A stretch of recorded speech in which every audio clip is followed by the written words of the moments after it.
All right. So everybody, thanks so much for listening to Fire Breathing Rob. If you're listening to us the first time on YouTube, please subscribe, like, and share. If you're listening to us on one of the podcast websites, Apple, Spotify, definitely hit the subscribe button on that and follow us there. Greatly appreciated. And we have an exciting person that, my family and I are extremely excited to have on there. I know they'll be listening to this. This is Curt Von Schmidten. And No. and I probably botched the hell out of his name. Von Schmittou. Curt Von Yes. Yes. That was it. Von Schmidten. I think we're going to last too long without laughing in the show, but we'll try our best. Again, this is Curt Von Schmidten here on Fire Breathing Rob. He's done so many things in his life, whether it's at Disney, Universal, the list goes on and on, the Grand Ole Opry, Broadway, and I've probably missed about 150 million things that you've done, Curt, but honestly, it's an honor to have you on here. Well, I am so flattered that you asked me to do this, Rob, if that is your real name. Thank you. Yeah, thanks for having me on. This is really fun. All right, Curt. So chatting about my favorite topic, me. We got so much to talk about. And again, this is going to be an interview with a lot of laughs. So get ready for that. Just get ready to hear a lot of edits. It'd be like, ha, and then we talk a little, then it's like, ha, and then another edit. So. Okay. So I'm going to talk over you the whole time. So it's going to be impossible to edit this down. Like you'll have to use the whole thing. It'll be 3 hours long. It'll be like the Joe Rogan podcast. It's like 3 or 4 hours long. Exactly. Anyways, regardless, we'll move forward with this. So, Curt, can you tell viewers a little bit about you in general, besides the stuff that I just said? Oh gosh, yeah. I'm originally from Middle Tennessee. Grew up around the Nashville area. I was always a music kid. I was a piano player. I liked to sing, but I wasn't a very good singer. Growing up, that I like to sing, and I played trumpet for 6 years, and then the last couple of years of my high school, my band director said, hey, you should play tuba. So I switched over to tuba because I was a big kid, and I got a scholarship to college to go thinking I was going to be a band director. And I went to school at Middle Tennessee State University because they have an awesome recording industry program. It's the biggest one in the nation now. Wasn't back then. And about halfway through my college years, I thought, I want to sing for a living. I don't want to play the tuba. I do not want to be a band director. So I switched my major over, and it is, graduated recording industry management / music industry. So it's both business side and recording side in the recording industry and singing and that kind of stuff. And so that's what you don't know so far. Yeah, there's a lot left to learn about this man. So if you're listening, definitely stay tuned. A lot of laughs left too. Yeah, I've had 1,000 jobs, Rob. It's like crazy. And I've been lucky enough. I've been performing full-time for a living up until the pandemic, which, I've been performing full-time for a living since 1989. Wow. That was 32 years. Yes, I was 3 years old. Since no one can see me, we'll just lie. So yes, I was only 3. I was a small child. Anyways, we'll move forward on that. So Curt, talk about the pandemic. I know you said, it's affected, and, talking to a lot of friends at Disney that you also know, they've, struggled during the pandemic, whether they're at Disney or they have left Disney and started new business ventures. How did that affect you with the pandemic? What were you doing? And then what are you doing now, I guess? Well, for me, I'm in an a cappella group called Voctive.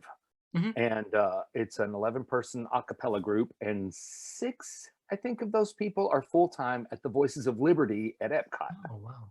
And but I do my thing for the past 2 or 3 years. I've been doing Voctive as my main source of performing. Sure. And also I do recording work, voiceover work for Disney, for all the theme parks and the cruise line. And when the pandemic hit, like the last thing I'd done, we'd just gotten off a spring tour with Voctive. So we had just finished. It was like the very beginning of March. We'd just come off the road for a couple of weeks. And then everything just kind of shut down. And I mean, it shut down. It did for everybody. So it's not just a woe is me, I'm a performer kind of thing. But what's so difficult about it is that now being a performer and only being a performer, it's all I have done. It's all I know how to do. Um, Seeing, Disney brought back, Yeah. they let go of 752 equity performers, and they've brought back maybe 80 so Wow. far. So it's like, oh, there's a lot of friends that I had here that were performers in all the shows that are still laid off. And that's been since, May was the official layoff date for all the full-timers. Wow. So it's just been, it's like, so I'm trying to find creative outlets. So I had a little YouTube channel that I sometimes do things on. Somebody said, you should be on TikTok. So I sometimes do things on TikTok just to be funny. And, I have an Instagram account that I sometimes do things on. I am not dedicated to any of those things. So if you follow me, I'm sorry, you'll see a thing like 3 or 4 times a month from me. But luckily, Bactiv, in June of last year, we're like, hey, since there's a pandemic, we can still record an album. We can just get together. It's 11 people. It's 6 guys and 5 girls. But we have the studio that we record in is huge. So we got in there with plexiglass between us. Everybody wore masks up until the time we were going to sing. And we recorded a new album last June. It came out in October of last year. It's the corner of Broadway and Main Street, Volume 2. So it's all Broadway and Disney music. So we put that out last October.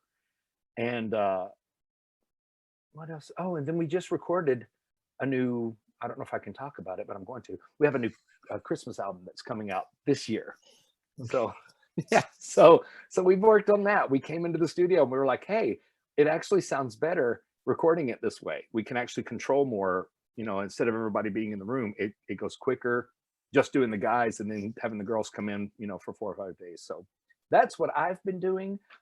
Luckily, when things started back up, Disney has brought me in a lot to do the voice. I'm like the voice of Epcot kind of thing. So you'll hear my voice, especially at Epcot, a lot. I'm at the Magic Kingdom too, but I am all over Epcot. My voice is everywhere. And now that the cruise line is starting up, the cruise line terminal is my voice. And on the ship, if you do any Disney cruises, you'll hear my, ladies and gentlemen, please welcome your cruise director, that's my voice for all those things. So luckily they've been bringing me in quite a bit. And I'm also involved in Galaxy's Edge doing voiceovers, but I can't tell you exactly what I do there because I still do it and it's very secretive what I do, but you hear me all over the place. You'll hear my voice coming out of someone, but I can't tell you who it is. So fair enough. I think we can play the guessing game on that to ourselves. If you look at any of my posts, I post a lot of Star Wars things and you'll see me following particular people around and like recording, like looking at them like, hey, how are you? And it's like hearing my voice come out of the thing. You're like, oh my gosh. So that's me. Yeah, it's pretty amazing. No, I guess like you said, you always wanted to be a performer. You couldn't, stomach to not do that anymore. Like some of these other people have moved on because they haven't got the call back from Disney or Universal, wherever it may be. So when did you really discover that was you wanted to be an actor, whether it was theater or, in music, movies, whatever you want? Everything in my life I have fallen into. I'm like with my career, every single, I never thought when I was a little kid, there was a theme park in Nashville called Opryland, USA. And it was a music theme park. And it opened the same year that Disney opened.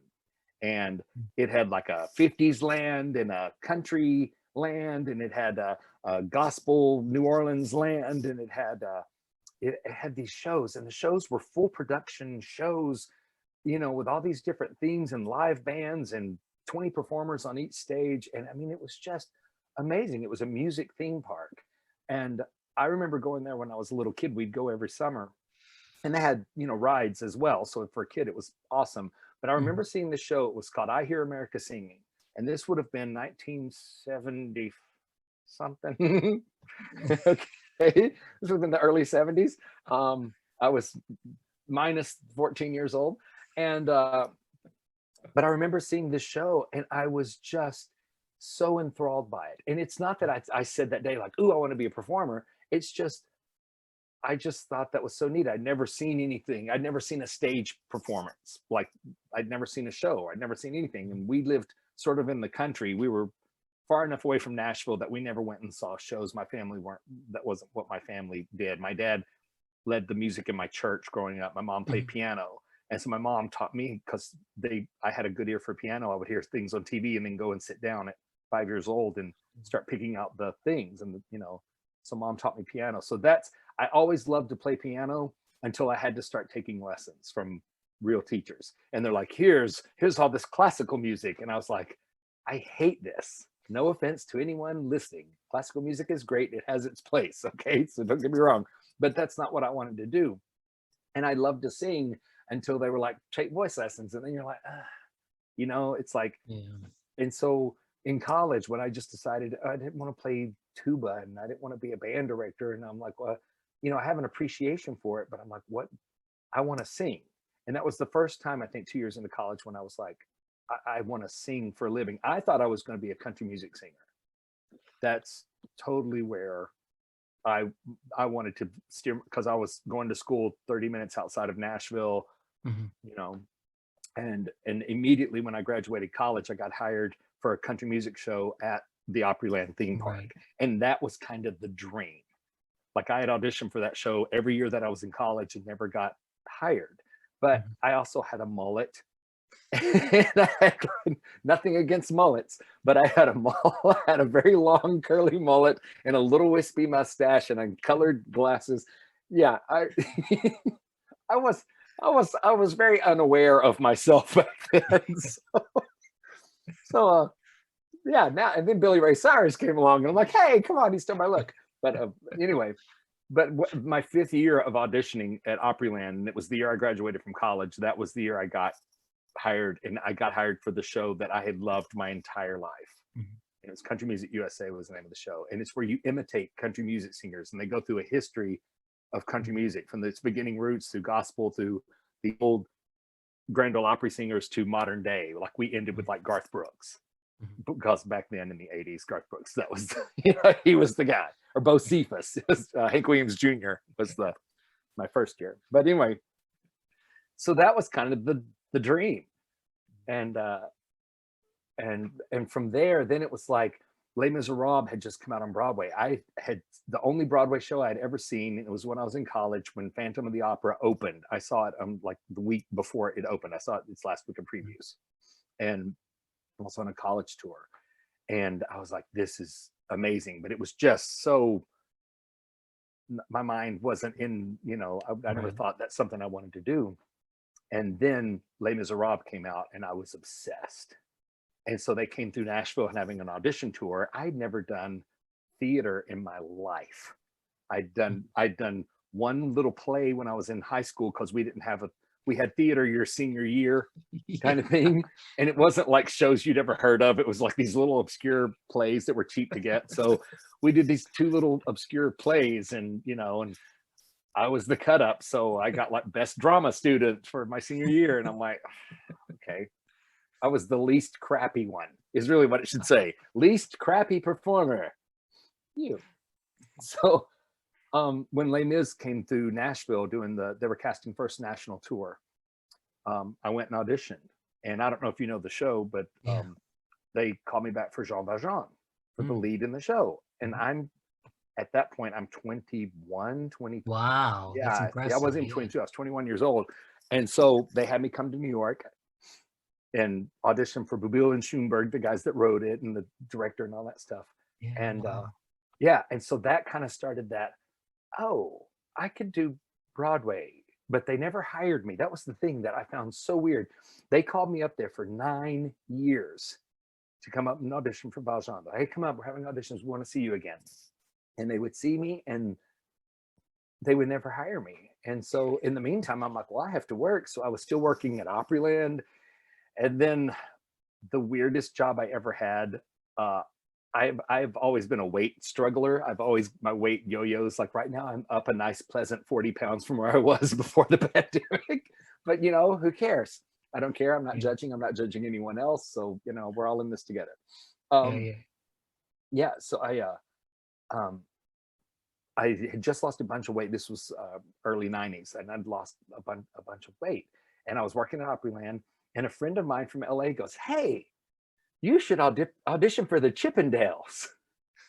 And I was like, "The chipmunks at Disney World?" And he goes, "No, the strippers." And I was like, do you know who I am? I'm the fat kid. And no. And he goes, "No, they're doing like a Broadway type show, and they're taking it to Europe, and they're looking for vocalists, like lead vocalists, like pop vocalists and all that." And I was like, "You're insane." He goes, No, we're going to do auditions here. You need to come to these auditions." And I was like, "Okay, sure. Yeah, I'll go to the Chippendale auditions." So I went to the auditions, and the founder of Chippendales calls me on the phone and says, "I want you to come do my show. Rehearsals start in a month in LA for 2 weeks, and then we fly to Europe, and we're in Europe for a year." And so I did Chippendales. I was with the strippers, and like I would come out and sing, and all of a sudden there'd be this like hotel behind me, and these guys in the window taking their clothes off. and I'm singing like, "Baby, come to me." You know, just singing these little songs or whatever, and not just oblivious that there's guys stripping behind me. And I would come out and sing a song while they're changing sets behind the curtain, and women would boo me. The audience, like thousands of women going, "Boo!" And they started screaming, "Get him off! Get him off!" Because all they want is for you to take your clothes off.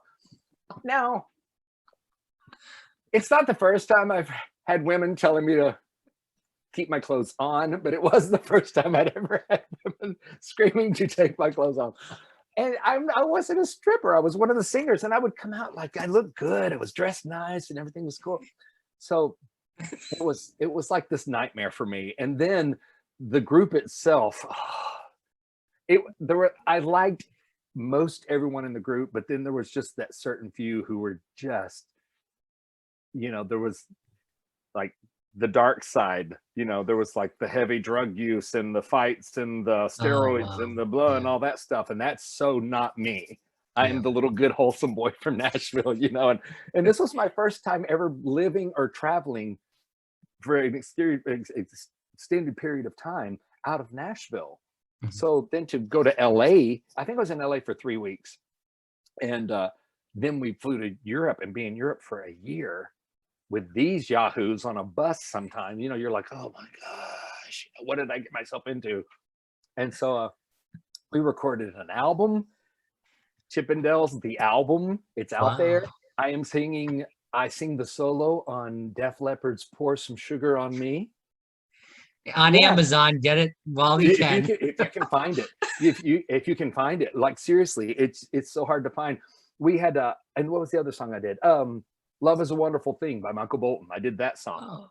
And what was so great, I'm telling you, this is going to be 4 hours, Rob. I'm so sorry. It's all right. No, I'm enjoying this. The thing about it, we went in to record, and they were like, "Who's singing Pour Some Sugar on Me?" And I was like, "That was me." There was like 3 guys. And we came in to do our 3 songs, and it was in London. It was RCA Records. I mean, like, it's a real label and a real studio, and you're there. And it's like, okay, this is a big deal. And so, you know, I'm like, "Love is like a bomb, baby, come and get it on." I'm doing this, all this rough stuff, and doing this thing. And my voice started to warm up. And when it does, I can't do that growl thing so much. And so they're like, "You're losing the sound you had when you started." And I said, "Do you have any alcohol?" So they bring a bottle of Jack Daniels and sit there. So I'm like chugging this, doing that. Yeah, this is a very Disney story. So I'm chugging this. So I'm doing the song, and it's really amazing that it's even me. I listen to it now and I'm like, wow, that's crazy. That's even my voice. But then when it's done, they're like, "Okay, now who's," and so I'm kind of, you know, tipsy by the end of it, the recording. And they're like, "Okay, who's singing Love Is a Wonderful Thing?" And I'm like, "Me." So "Love Is a Wonderful Thing," you can just, it sounds like I've had a stroke. Birds fly, that's how Harry Carey. "If the moon was made out of cheese, would you eat it?" Yeah, it's that kind of. But I got to be on this album. It's the only album Chippendales ever put out. Mm-hmm. And we had a song that I sing backup on. Another guy, Reeves Watson, sang the solo, but I sing backup on it. It was called "Give Me Your Body." It was released as a single and a dance mix. It went up to number 13 on the pop charts in the UK. And I'm like, I'm on a charting pop song in the UK, you know. So luckily a year later I was like, I can't do this anymore. I cannot. And so I called Opryland and said, I want to come back. And they're like, come back. And so I did Opryland for another year and then came down here on vacation. And they were like, no. I came up from Chippendales and came to Florida to, like, I needed pixie dust. I needed to get Chippendales completely out of my veins. And really the only way to cleanse Chippendales from your body is to come to Disney and just have a complete enema of pixie dust. It was a transfusion, I guess. Here, I have a complete transfusion of pixie dust. And we'll keep it audience friendly. Sorry, kids. Ask your parents what an enema is. It's fun. And so I came down here on vacation, saw the Voices of Liberty, and a guy who is now a friend of mine named Randy Glass was in the show, and he talked to me. You know, Voices of Liberty comes out and talks to the audience after it's over. And he's like, what do you do? And I'm like, I'm a performer. And he goes, really? Are you looking for work? And he used to work at Opryland, so he knew all those people. And I said, yeah, I'm probably going to go back to Opryland. And he goes, no, they're having auditions tomorrow for Disney. And so he gave me the address where they were going to be. I had pseudo dress clothes, and I actually had sheet music in my car. So I went to the audition. And when I went to the audition for Disney, they were like, can you be here in 2 weeks? And I was like, I said, well, I was going to go back and work at Opryland. Well, can you tell them no? And I was like, well, yeah, I can just, okay. And the woman that was in the room with the casting director was like, I don't know what he's going to have you doing, but okay, yeah, if you can be here in 2 weeks. And so that's when they put me at Superstar Television as the holding spot. But they had hired me for this Broadway review show called Top of the World at the Contemporary Resort. But they didn't have a spot open yet. So they hired me like 4 months early. And then I was at Superstar for 4 months. Top of the World closed. So I was like, okay, well, I want to be singing. So I went and auditioned for Voices of Liberty and got in that, which is what got me into recording, because a lot of the Disney recording singers were in Voices of Liberty. And I came in at that point as a tenor. I was like this high first tenor guy. And so, which, if you know Voices of Liberty, it's like, it's insane. What is required of those people is just, it's insane. But yeah, they brought me in as a first tenor over there. And then they brought me in as their tenor in the Disney recording sessions. And so I can't remember what we did Tokyo Disneyland. There's a show called One Man's Dream that we did the vocals for. That was my first Disney session. And then I left, went back to Nashville for a year, and then came back down here. And all this time I kept auditioning in New York and was never getting anything. I'd get called back for everything and booked for nothing. And it was because I didn't have enough experience. I had no theatrical experience. So I went and did a cruise ship for 6 months with Norwegian. I'm just rambling now. No. This is good because I don't really know much about besides Beauty and the Beast, Frozen. Well, okay, yeah. So then I come back from the cruise ship and I do Beauty and the Beast. This is in the mid-90s. I was Gaston. And Candyman said that you were the best Gaston that they ever had, and he swears by it. I pay him a good amount of money each year. Like, whenever you talk about the show, just throw my name out there. Thank you. I don't know. When the movie came out, I was just getting ready to leave for Chippendales. So I'd seen it in America, and it had opened for like 6 months. And I was fascinated by the movie. I was so enthralled with the movie. And so then when I went to Europe, it was getting released over there while I was there. So I would see it in all these different countries, which was amazing. I had a little Beauty and the Beast address book that I would write the date and where I saw it. So I'd seen it like 30 times while I was on tour in all these different countries. So that was fun. And then I came back to Nashville. When I came back to Nashville after Chippendales, they were getting ready to release it on VHS. Maybe that was 94. They were releasing it on VHS. And so the radio station in town in Nashville was giving away VHS copies of Beauty and the Beast. And they're like, call us and do your best impression of someone from the movie. So I was like, and I would love Gaston. And I thought, I can do that voice, And so I called them up and I was like, right from the moment when I met her. And I did the whole thing and won a VHS copy of Beauty and the Beast, which I think I still have here somewhere. So I always wanted to play Gaston, and I love Disney villains so much more than the good guys. You know, I have a very dark side, and I love the dark side of Disney. Mhm. And so I had auditioned for a couple of years, and then finally got moved over to Beauty and the Beast. Yeah, midnight, like 96, and I did it for a year and a half. Oh, wow. I thought you did it for longer than that. Well, that was in the 90s. I did it for a year and a half, and it was before the cruise ship. I did Beauty and the Beast, and then got the cruise line gig, and I went and worked on the cruise line. And after I did the cruise show, they were opening the Animal Kingdom. And so I came back and auditioned, and they're like, we want you to open the Animal Kingdom. We want to put you in Journey into Jungle Book. It's where Finding Nemo is now. Oh, okay. It used to be an open air theater, because before that it was Tarzan Rocks. And when the park opened for a year and a half, it was Journey into Jungle Book. It was the Jungle Book, but they called it Journey into Jungle Book. Don't know why. But it was like a Beauty and the Beast type theater where it's open air theater. And I played Baloo in that, but we were singing live. It was live, but they had built a trampoline into the stage.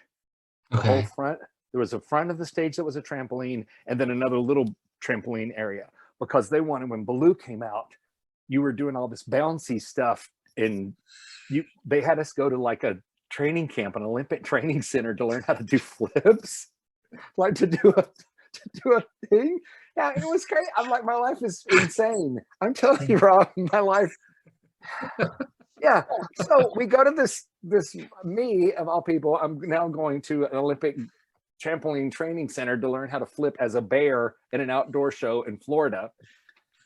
They put us in the Baloo costume, and stick a microphone inside of the nose. So we're singing live, but nobody can see us. And this was back when Michael Eisner was still around, in charge of the company. He came and said, they're singing live in there. I want to see their faces. So they cut the eyes out, and they split the heads in half and strapped it onto our face. So we had to over enunciate to try to get them out the room. And finally, he was like, no to that. We would come out of that bleeding where it was cutting our noses and stuff. It was really awful. And somewhere, you could probably find it online, we opened the show, and the principal performers, Baloo, Bagheera, and King Louie, did not have costumes. So they let us open the show for like 3 weeks wearing jeans and a colored long sleeve turtleneck. But like Baloo's was like blue color, and King Louie's was orange color, and Bagheera's was black. So you at least give you the idea. But people loved it. Like I remember walking out of the park one day, and some little kid runs up and goes, Baloo, and just hugs me. I'm walking out with my gym bag, walking out of the park. And I was like, well, hey, little britches, you're doing the whole thing. And it was so awesome, because it just kind of shows you're acting. Kids don't need all that.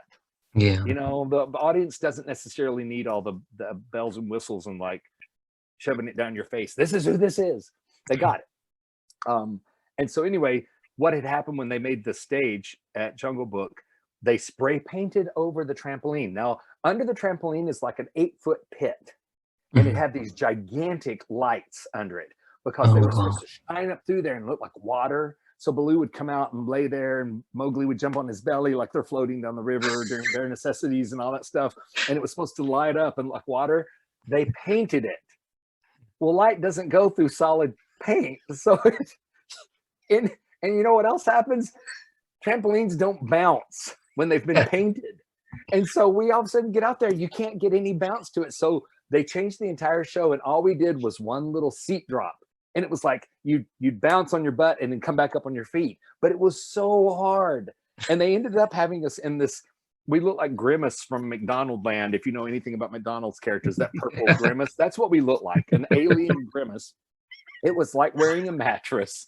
And 6 months into it, I sprained my ankle, because where the trampoline is, where the hard stage is, so you couldn't see the springs, they put foam padding there and had painted it all the same color. Well, I'm, sweaty makeup, giant costume. I can't see the stage, and I'm trying to run off, and I twist my ankle and sprain my ankle. I'm out for 6 months. Jeez. Hey, I heard the Beauty and the Beast stage has had a lot of issues with that stage. They did. I don't know if you were on there at the time. I I think I was still subbing at the, because let's see. After Jungle Book, I got Cats on Broadway. Wow. I through my auditioning, and That's they were like, amazing. come up for the Les Mis audition, and I said, no, not going to audition again. What else could I do? And they're like, will you be great in Cats? And I was like, Cats. And so I went up and auditioned, and 6 months later, got Cats. That's while I was doing That's Jungle Book. impressive, So yeah. so I went up and did Cats for 2 years, and then it closed. And so I came back and did Voices of Liberty for like 3 months, and then got hired for Pleasure Island. Mm-hmm. There used to be a place called the Adventurers Club. Yes. Oh, Right. that was amazing. That Yeah, and that's- Comedy Wheels. And now Angela was in the Adventurers Club, right? That's where I met Angela. She was Sugar Yeah. Snap, the maid. Yeah, and I played 4 of the 5 guy characters over there, just depending on what night you were in. And I have to say, hands down, the Adventurers Club at Pleasure Island was my most favorite job I've ever had, because it was one of those we were talking earlier about where they just really trusted the actors. It was 70% scripted and 30% improvised. But if you got on with good people, like getting on with like Angela, and there's an actress named Sheila Ward who is amazing, Yes. and Tim Goodwin, and all these people, and Carl Anthony, they're just great performers who love to have, and Glenn Gover, I could name a million, Jen Goodwin, there's a million. If you would get on with those people, they just loved creating that show. You know, we would have fun, and you would play together, and you play off of each other. And the audience, we had groupies that would come every night, and I don't mean groupies in a bad sense. It was groupies like we loved them there, they loved being there. It was so much fun. And again, you would just go in and just play. All you would do is just play. One night I was the butler, and I quit. I just quit as the butler. Yeah. I'm like, I'm quitting. I shall, do the rest of my duties for the evening, but I will quit. And so I ended up taking off more pieces of my clothes as the night went on. So I had, at the end, I just had a little white, tank top t-shirt on, and I still have my ascot for the butler, but I had my jacket and a British flag and a suitcase and my hat and all this stuff and my cane, and like I was ready to leave by the end of the night. But it was just like, one night I came in and I was actually hungover from the night before. This was back in the Wilder days. And so I played my character drunk, like my character was hungover. And so I laid down and slept a lot. I laid down and had people rub my head because I was playing the character as hungover. But where else can you do that? And that's right. It's such a. But let me ask you this though, Curt. Do you think that could happen in this type of atmosphere with all the political correctness, with Trump and Biden and all this crap going on? I think it could, because you just, I feel like anything like that. I feel like anything, the political correctness, I am a huge fan of, if you know better, do better. Right. I am a huge fan of that. I am a huge fan of learning from our past and not doing that again. Yeah, I agree with you. And so if we did material, which I'm sure we did material that would be, we were all, you tried to be weird because you weren't trying to offend anybody. But at the same time, it was fun to make fun of everybody. Yeah, like I said, it used to be they would trust the actors more. Right. And then it only takes a few to take it way too far, or not pull it back where they've asked you to pull it back. And so then they pull it back for everybody. They did that at Hoop-Dee-Doo. I subbed as 6 bits at Hoop-Dee-Doo for several years. And then they changed the show because they found out they didn't own the rights to the theme song, the opening theme song. So they had to change that. So they're like, hey, while we're here, let's change everything in the show. And they took out all the funny stuff that 6 bits used to do. And I'm like, this is why I wanted to do this show. And now you're just making it where we all do the same dance. So what makes the dancer so special if we're all doing the same dance? And what makes 6 bits so funny? Now it's relaxed again. Things at Disney seem to be cyclical. Somebody gets uptight about something and everybody gets uptight about it. And so they pull the reins back and then it relaxes a little bit. And I think no matter what you do, especially with Disney, you're always going to get letters. Someone's Mm. always going to be offended. Someone's always going to be upset. Right. I'm glad that Disney at least looks at that and reads the letters, because if it is a genuine concern, I'm not saying that I could go and be offended by something, but if I'm the only one that is offended because it's something personal with me, they should not have to change a thing because of that. If I don't like it, I don't have to go to the park. However, if it is something that offends a culture or a gender or anything else like that, that it's obvious that that's what, you know, like, oh, times were different. It was easy.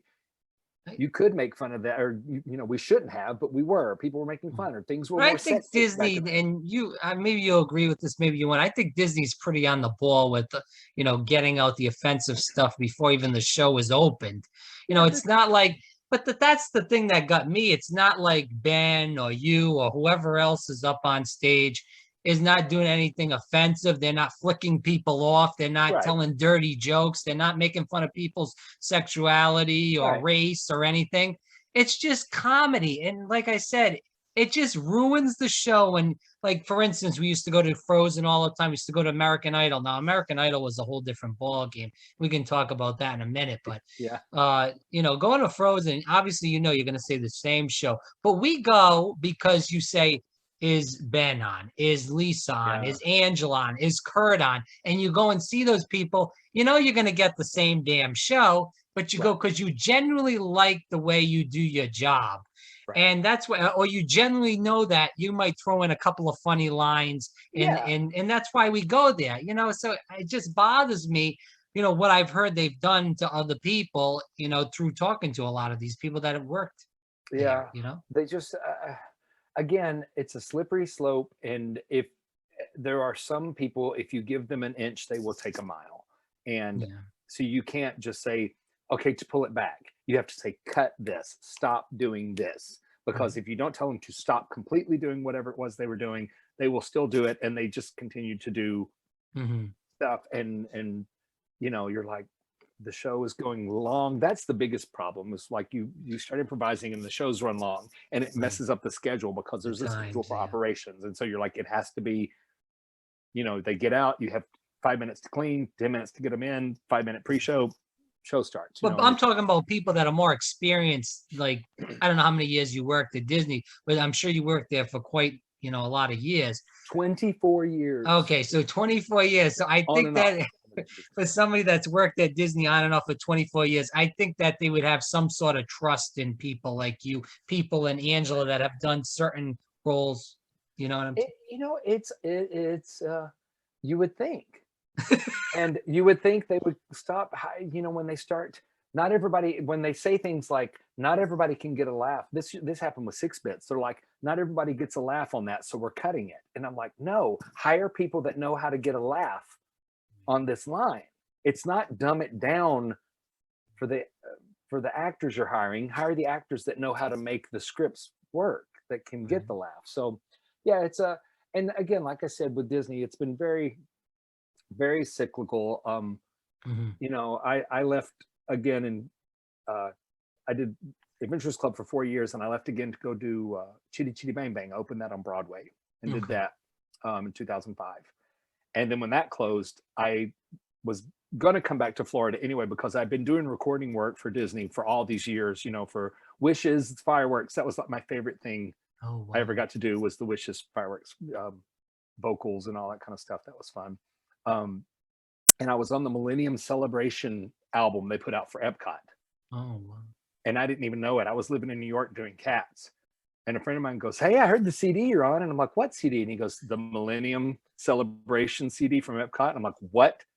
And they'd taken a scratch vocal I did for some kid. It was just a one-time sing through, like, it celebrates future hand in hand. If you remember that song at all, it was Yes, like a huge yes. song for Epcot, but it's on the flipping CD for the Millennium that they put out, and they spelled my name wrong. It's like Kurt Schmittou, like they left it no Von, and the S was left off. They misspelled my name, and it was like this scratch vocal they had on there, and I'm like, oh my god. So anyway, um, I came back from, I auditioned while I was in New York for Nemo, for the Finding Nemo the musical. They were getting Yeah, ready to open that, and I was planning on coming back to Florida anyway, but they didn't know that. So luckily, they hired me in New York. So they pay for you to move. You know, if they hire you in another state, they pay your relocation. So I was like, yay, got new rugs. But I came down and opened Nemo as Bruce the Shark, and that was just, it was a great cast and a nightmare at the same time because the Did you work puppetry. with Lulu? Yeah. Okay, yeah, because I know she did that show too. Yeah, we opened the show together, and I mean, it was just, boy, talk about bonding. A cast going through that nightmare, the puppetry, and everybody getting, you know, carpal tunnel and ice packs. You had ice packs everywhere, and it was just, it was a hard show. And as it's progressed, they've made the puppets, some of them a little bit easier. I went back and started subbing again a couple of years ago, and then I stopped because I was like, no, now I know why I left. You know, it's like, it was okay. I love the people there. It's just, it's as I get older, I'm like, this is really hard. This is a really hard show. And why don't you feel like that? You know, when I think of shows personally at Disney, you know, I think of, maybe it's just because I was always a Hollywood Studios guy, but I always think of Beauty and the Beast. Obviously now Frozen. The Festival of Lion King, of course, is one of the best shows, if not the best on property. Right. But I don't really think of Nemo, and I feel like it doesn't get that attendance that a lot of these other shows get. Why do you feel like that is? Is it Because the area of the park? Or? I think because it wasn't a musical to begin with. And so I think the concept of Finding Nemo, the musical, well, it's not songs that people know. Right. Because they're only original to that show. Now it's Bobby and Kristen Lopez wrote the music. The people that wrote Frozen, Coco and wrote Frozen, and Frozen 2, that wrote all the music for that. And Bobby wrote Book of Mormon and Avenue Q. You know, it's like, oh my gosh, they're these musical geniuses. And we got to work with them opening the show, which was kind of the highlight of getting just to know them, and they're awesome, down-to-earth people. Kristen was at my audition, and I didn't know who she was. She was at my audition in New York, and I remember her wearing like a denim skirt, and I was like, who's this woman wearing a denim skirt in summer in New York? like nothing about it made sense, and she was very kind. But I think it's and the show, when we opened it, the very end of the show, Marlin and Nemo, all the stuff has happened. And at the end of the show, when they're saying their goodbye, dad, goodbye, son moment, Marlin and Nemo look at each other from across the stage, and the performers drop the puppets. And he goes, bye, son. And the other performer's like, bye, dad. And then they go, and they pull the puppet back up, and they swim away. Right. And you would cry, and we got standing ovations. And what's his name that ran animation? God, I can't. He always wore Hawaiian shirts from California, from Pixar. Directed every single Pixar movie that was from Toy Story up until whatever.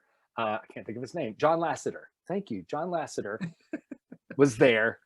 And after we'd been open for a couple of weeks, and said, don't kill my characters. Don't drop those puppets. You're killing my characters. And so they wouldn't let him drop the puppets at the very end to say, bye, dad, bye, son, and then swim away. Don't kill my characters. And from that moment on, Finding Nemo the musical never got another standing ovation because it took the humanity out completely, 100% out of the show. And I'm like, you're already hiding our bodies in what these things we call the blunitards, those blue unitards, we call them the blunitards. And this much of your face is showing, but they won't let you have facial hair. Still, they won't let you have facial hair at Nemo. And I'm like, that's why I won't go back and do it. I'm like, I have a goatee. I'm keeping this until I die. So won't let me have a goatee. I'm not going back to Nemo because it's stupid. This much of your face is showing. It's like, it makes no sense. So I think if people aren't coming to Nemo as much, I think it truly is. I wish they would. I think it is a spectacular show.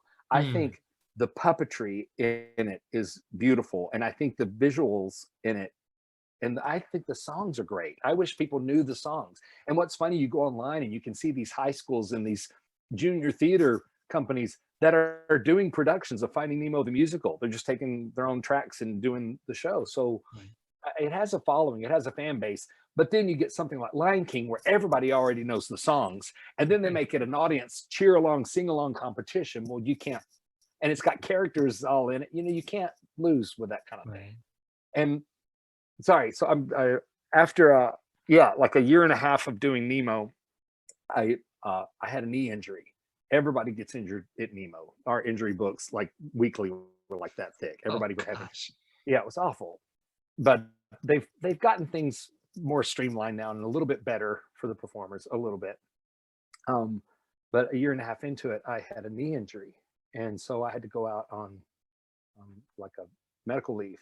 And when they said, "Hey, why don't you come over here and start rehearsals for American Idol as a sub for all 3 judges? You'll be our only male sub for all 3 judges." And Sheila Ward came in as the only female sub for all 3 judges. I don't know if she ever got to be the third, the Simon, if you will, the judge 3 at I never Idol. saw a woman as the judge 3. I saw Jim Braswell as the judge 3. That was pretty funny, but a couple of times. But I never saw a female judge 3. And I only got to be judge 2 once. And they had me in this pink paisley shirt that had this big ruffled collar. And they were like flamboyant as you can. They're like, they wanted it. They wanted me over the top, flamboyant, like Bruno on Dancing with the Stars. Is that his name? The third, the little right. Yeah, the third guy. Oh my God, they're so good. Yeah, they wanted that, and so that's what I gave them. You delivered, yeah. Because and what was great is the day I was on, the only time I got to do it was the day they put in "Holding Up for a Hero." Bonnie Tyler, I'm holding up for a hero. And some woman did that song, and I didn't know it was in our music list. You know, we should know everything that's in the list, but they just added it, and I was a sub, so I hadn't been there in a while. And they put it in, so woman sings it. I start freaking out because I love that song, but what it does for me, I start telling the story of how, oh my gosh, okay, I'm like, you were fine. But what it is, I didn't know we had this song. And hearing her sing this, all I can think of is when I'm watching back in college, I skipped classes so I could watch Days of Our Lives. And Bo and Hope was going to get married to Larry. And she knew she was supposed to be with Bo. And so Bo comes up on this motorcycle and they're playing this song and he gets her and he throws her on the back of there. And women, as I'm telling the story, women in the audience are standing up, like raising their hands to the heavens and clapping and screaming like, yes, yes. It was the most hilarious because I had all the women over 40, you know, and that's my age, you know, it's like I had all those women like right in the palm of my hand because I wouldn't stop talking about it because I was so excited, like, oh my God, and Bo, and they drove away, and it was so awesome, and the hold up for the hero.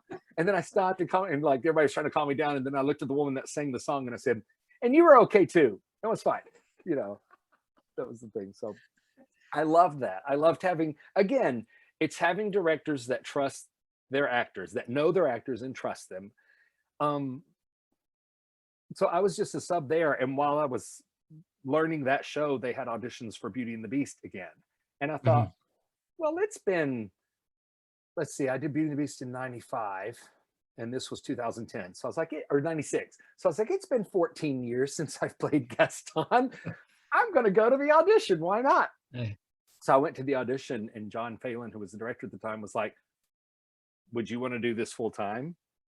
And I was like, get me out of Nemo, do a job I already know how to do, and I enjoy doing, and get me back over at the studios, which the studios just seemed like the good fit for me as far as the parks go. Right. You know? And so I got hired as Gaston in 2010 and did that for 5 years. Gaston over there from 2010 to 2015. Then I definitely saw you. I feel like I saw you anyways. The Candyman must have really saw you though, because he used to sit right in the front. Yeah. we had him, and we had a woman that had a freeze-dried dog. There was a woman that used to sit in the front with a freeze-dried dog, and her husband was he thought it was against his religion to go to Disney. But he would bring his wife and their daughter, and he would sit in the car in the parking lot all day long. Wow. And let her go that in. Guy's psychotic. Yeah. And so, and then she'd come and sit on the front row, and she would unzip her purse and pull out this plastic bag and then open it. And she had a dog, and she'd sit there and pet it. And she said it was her dog that had died, and she had it freeze dryer stuff. Oh my God, that's freaking insane. So Yeah, Disney guests are the best guests. so you're up on stage performing, and if you look into the crowd, you see some woman with a dead dog. Yes, and the minute one person sees it, everybody sees it, and everybody in the cast, and then you're trying not to laugh. You're trying, but you can, the biggest blessing for me doing Cats and on Broadway is if you ever wanted to talk to anybody when your mic wasn't on for a number, you could just act like you were cleaning your paw, and you'd be like, "Oh my gosh, look at that woman down there in the front row." That was the best thing about it, because it's like, "Oh, I'm cleaning this paw really good. Oh my gosh, what are they doing?" Just act like you're licking your hand so people don't see your face. We didn't have that luxury. And half the time my mic would be on when it wasn't supposed to be. So I'd be like, "Oh my gosh," and you'd hear it echo out in the audience.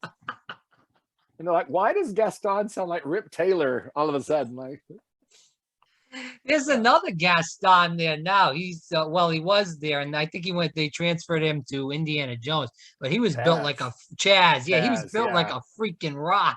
He came in my last year. Yeah, he was the only Gaston that ever really to me looked like Gaston. The Candyman said he's the only one that could compete with you. Oh, yeah, but at least he could sing decent though, Chaz.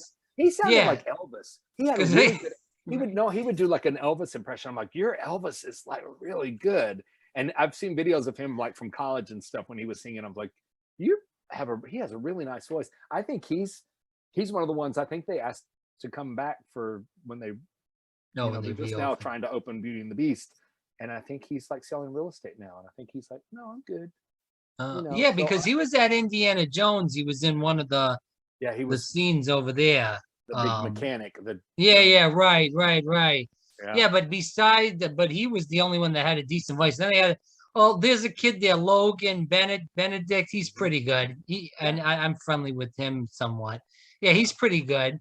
But they had quite a couple of guys that were really bad singers. Yeah, really bad. Well, I mean, that's. I'm not gonna. I think they were all great. Okay. I could say it. I'm the guest. So they had some real rough, but they had some good. There was a girl there that was Katie. That was Belle. She was pretty good. I don't know if you. Oh, Yeah, I loved her. I love Katie because Katie was great. Yeah, she reminded me of off stage. I was like, "Do you do Celine Dion impersonation? Why aren't?" Because she, out of her Belle makeup, looked like Celine Dion, and I'm like, "You look like her. You talk when you talk. It sort of sounds like you kind of have an accent. Not really, but she kind of does." And I'm like, "You could make some major bank doing Celine Dion impersonation." And I know she could probably sing. She could sing. She could sing. But. So was Idol the most different show that you ever did at Disney? They were all different. I mean, but I mean, like, I guess the leeway you're talking about, like, the show is always different. I mean, I know if you do Beauty and the Beast, if you do Frozen, obviously there could be somebody mess up, something could happen different. There could be a different joke. I see what you're saying. Yeah, but different. Adventurers Club, I said, it had scripted and then it was improvised. A lot of that, and but even with the scripted thing, you could still play around with the scripted stuff. Mm-hmm. So again, it was a group effort. Idol, at first when it first opened, I thought American Idol, oh, I would want to do this full time. And then after just subbing it a couple of times, I'm like, oh, I think this would always, I think this would, listening to okay singers, right, and then trying to come up with as Judge 3, you're not being Simon, but your goal is Judge 1 is the hip, you can artist background. Judge 2 is I'm going to be the color commentator as Judge 2, and Judge 3 is the judge you love to hate. Right. And like, if you can get people to boo and laugh at the same time, that's kind of your job.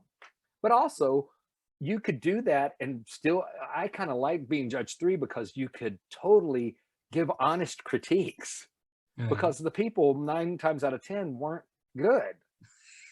And so I could say, well, when I was on Broadway, I heard singers like that. Unfortunately, it was people getting hit by taxi cabs, or whatever. You would just throw a thing like, you know, you set it up like it's going to be a compliment and then it's not. Or well, I knew going to Idol, like if you went to like the 12 o'clock show or the 1 o'clock, because those were like the first couple of shows, that you knew you probably weren't going to hear some good singers. Usually it was that, those were the bad ones. Because I was, you know, bringing back Jimmy B, like we used to talk to him all the time and stuff. And we used to talk about that. If you go to those first, you know, 1 or 2 shows, it's pretty weak competition. As you go on, it was a little bit better. A lot of it was just who they had that would audition. Right. You know, when it first opened, they had people clamoring to audition first thing in the day, and there was a line out the thing. And then as it went on, it didn't. And so they're like, whoever came through the door, we have to pick the best of the worst. You know, we have to just get who we can get that isn't going to be just, or whoever came through the door sometimes. And you're like, how is this? They opened the show like 5 years too late. Right. And you know, it's like, oh, wow. You know, if you'd opened the show. Well, even if they did it, you know, I mean, I know you know, this already happened, but even if they did it now when Disney owned ABC, Disney owns all the rights, they own all the music, you know, it would be a heck of a less cost than what they were paying Fox for all the music rights and, you know, all the rights to American Idol in general. Yeah. And I think that's a lot of it too, is getting the rights to all that music was, you know, Disney has these blanket licenses, but I think they had to get special licensing for the music and all this stuff. And I just, at the end of the day, it's going to be what's cost effective. What is the cheapest thing? You know, I know that they are bringing back, or there's talk of shows coming back right now. But give us the lowdown. Like, yeah, well, no, I'm just saying that they're going to be, I think they're going to be abridged versions of the shows. I don't think they're going to be the full shows. I don't think it's going to be full cast because they're trying to be safe. They're trying to keep less amount of people on stage and backstage. They're trying to keep the performer safe, but they still want to have entertainment out for the people. And part of me gets that, like, but I don't like the philosophy. And I understand that Disney is a corporation. It is corporate entertainment. Corporate comes first. It is a corporation, and they are beholden to their stockholders to make money. And so they're making money though. They're making some serious money. Bob Chapek or whoever it is that's in charge of, he might have taken Bob Iger's place or something, but right, you're right. Yeah, he is a merchandise guy. He comes from the world of merchandising, which is great because that's where Disney makes their money. You know, selling things to people that come to the parks, and you know, your parking and your park ticket, and we'll add 3 cents on a hot dog. You wouldn't think that's a big deal, but when 8 million hot dogs get sold in a day, you're like, oh, okay, well then that's that 3 cents that could add up. So I get it. So then when he starts looking at entertainment, well, is this making us any money? What is this doing? But what it allows them to do, whenever they have a show open, they can add more people into the parks. They can get attendance up. You know, you have that cavalcade that goes into Disney and Minnie's there with a cast member and they're driving down Hollywood Boulevard, and then that's it. You know, there's no more parades. There's no nothing. So people are paying Disney, and they're coming to Disney in large numbers right now. It's packed. So people are coming and they're paying for no entertainment or cheap entertainment, such as what I just said, the cavalcade, instead of the regular parade, or, you know, Little Mermaid in Hollywood Studios isn't opened up. A lot of Beauty and the Beast, not yet. A lot of these other shows are at, you know, low capacity. So eventually, what I'm concerned is they say, okay, let's just do the cheap way out. If people don't give a damn about the entertainment, cut the thing. We'll cut the budgets. We'll put the money somewhere else. Build more Star Wars crap, which, no offense, I'm so fed up with the Star Wars crap. It's, I'm a Star Wars guy, but I'm very mad that I feel like it's gonna just take away entertainment, because I feel like next could be Frozen, which goes, next could be Indiana Jones, and they just take it over. I don't mind the evolving of the parks, because I do feel like they should change things up especially. Yeah, I agree with that. Live entertainment's easier to change up than a ride. You know, like the Mickey's Runaway Railway, that was a huge expansion, and that cost them. I think that was a disaster, because you know, we go to, and you can get your opinion on this too, because I want to hear what you have to say. The Great Movie Ride was there from the start. That was what the park was built up about, you know, Hollywood movies. You know, that was Michael Eisner's kind of thing. He was supposed to build that in Epcot, but obviously they developed Hollywood Studios, and that's where they put that ride there. And then just to let that go, when Disney owns all these movie properties now, instead of just refurbishing, people, maybe they, people, I know what Singing in the Rain is with Gene Kelly. Some people, because I feel like I'm not trying to blow myself up. Like change the ride, keep the ride the same, but yeah, just keep the ride the same, just change the movie, bits and pieces, because maybe, some of the younger generation don't have that culture and don't know a lot about the older movies. So, that's where I was upset with that. But it feels like Hollywood Studios now is just Star Wars and Toy Story with a couple other things mixed in, and that's it. Yeah. Don't get silent on me, Curt. Now, after you were just rambling on. Come on. I never want to uber badmouth the parks because they. Oh yeah, no, I know you're gonna watch what you're gonna say. Okay, that's fair. I respect that. No, I am not on that side of things. I am not on the decision making. I know they have these blue sky meetings with Imagineers where they come in and you can pitch anything in the world. You can pitch it, but then it does come down to budget. It does come down to that Mickey and Minnie, that new style of animation cartoon is like really big on Disney Channel right now. Like I'd never seen it. I don't know. And so I don't know that, but I know that the kids love, that's the Mickey and Minnie they know, that new style of animation, Mickey and Minnie. So they're giving them that ride that represents that. So it's decisions being made that I know you're not in. It's out of my scope of what I know. And but then the Ratatouille ride. Yeah, I heard that's supposed to be pretty good. I rode that in Paris, and like every time I've been over to Paris a couple of times before the pandemic, and anytime I would go to Disneyland Paris, I ride that ride. And anybody that was there, I ride that ride. It's so awesome. So I'm so happy we're getting that. Guardians of the Galaxy. It seems like it's going to be something that's going to push the edge a little bit with Disney, the new ride at Epcot. Right. Guardians, right? It's like a indoor roller coastery kind of something thing. So I'm like, yay, hopefully it'll be something that will push the envelope, and that will, it seems like Universal tends to come out with the newer technology before Disney does. I think Universal is going to really push to Disney's envelope right now, and I think they're going to push it extremely hard. With that new park that they're starting to build, I'm like, okay, well, but I like having. I think that's good, though. I think it's good competition. I think Disney's had the market for so long, and Universal's just been slowly in the background.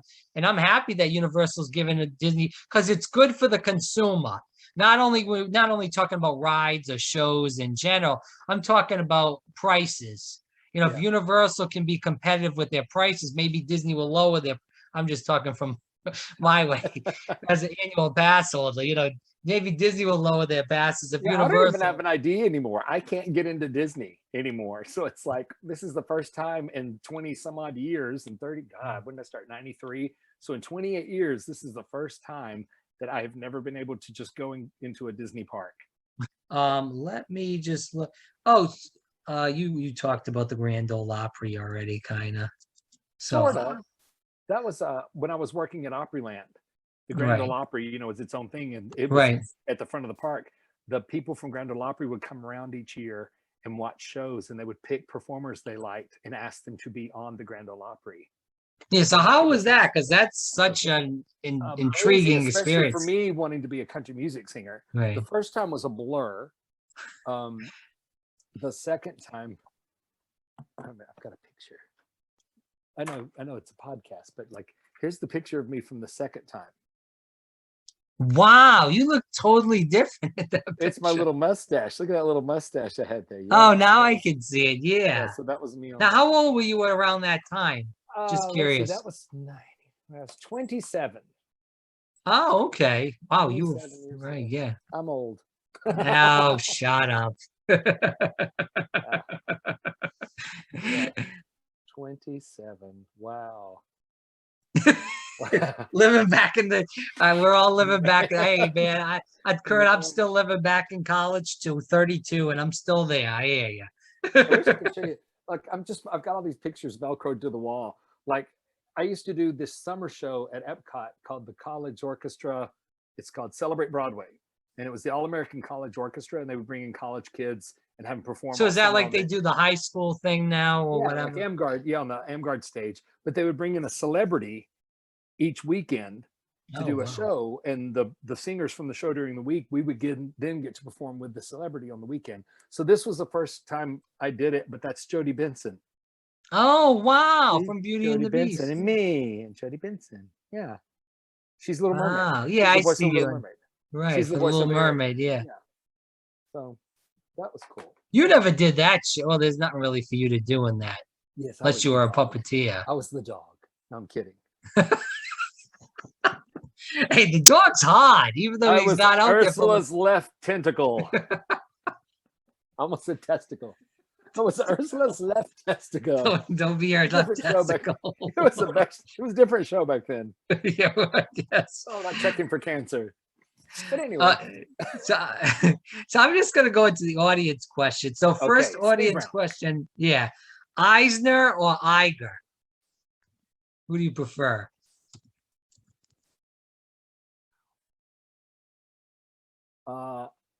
They're both not employed. Well, I guess Iger's still, no, he's not there anymore. Back in the day, Eisner, because you saw the physical change in the company when it happened. Right. Why did so many people hate Eisner though? Well, because then eventually it got bad. Eventually it was bad, but everything he did at the beginning, I think, was great. The thing with having the Muppets and the TV shows that he brought in and buying ABC and all that, I think brilliant moves. But then I think creative moves started getting weird, and then that's when they're like, he needs to go. What do you mean creative moves? I just think the things that he was doing that weren't making the company any money. And again, it all comes down to, what the stockholders. Right. You got to be making money. And if the stocks aren't doing well, then they're going to be like, and get rid of him. Right. So I liked Eisner. I thought he had a more of a creative look at things than. It just seems like he put a lot into the shows. There was a lot more shows at Disney.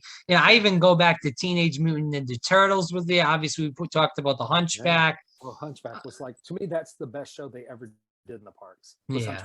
That didn't last that long, though, did it?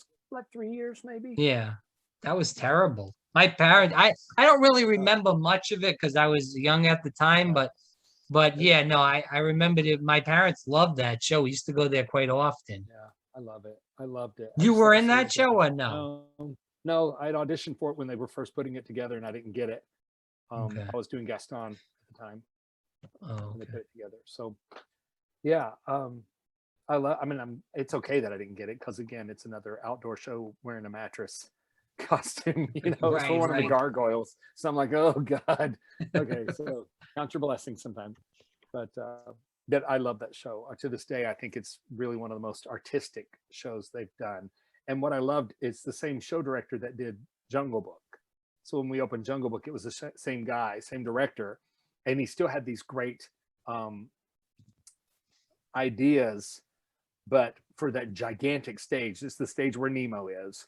It's a huge stage, and he still was doing like small puppetry things, and it just kind of ate the show. The set was way too big for what the show was. So how did you start into voiceovers, and how do you get your voice to change into all these different characters? Is there a technique? Is that just a blessing? Or I've always made noises. I've always been that guy. My 5th grade science teacher, Ms. Nesbitt, said, "Mr. Von Schmidten, we do not make rectum noises with our mouths." I remember that to this day, because we had to lay our heads down for something for the last 5 minutes of class, and I'd lay my head down and go, make me laugh. She knew it was me. So I was always that guy. Yeah, I was that guy. So Mr. Von Schmidten is what she called. Mr. Von Schmidten, we do not make rectum noises with our mouths. It's great. It's great. She's like Maya Angelou of my time. But anyway, I should have that put on a t-shirt. We do not make rectum noises with our mouths. So I've always been that guy.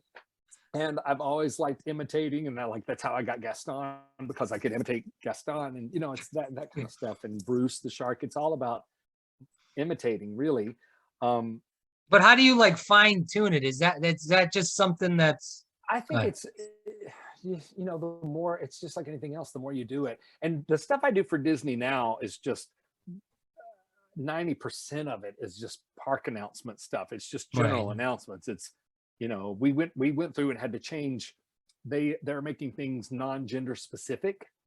So now, instead of ladies and gentlemen, boys and girls, now everything is hello friends.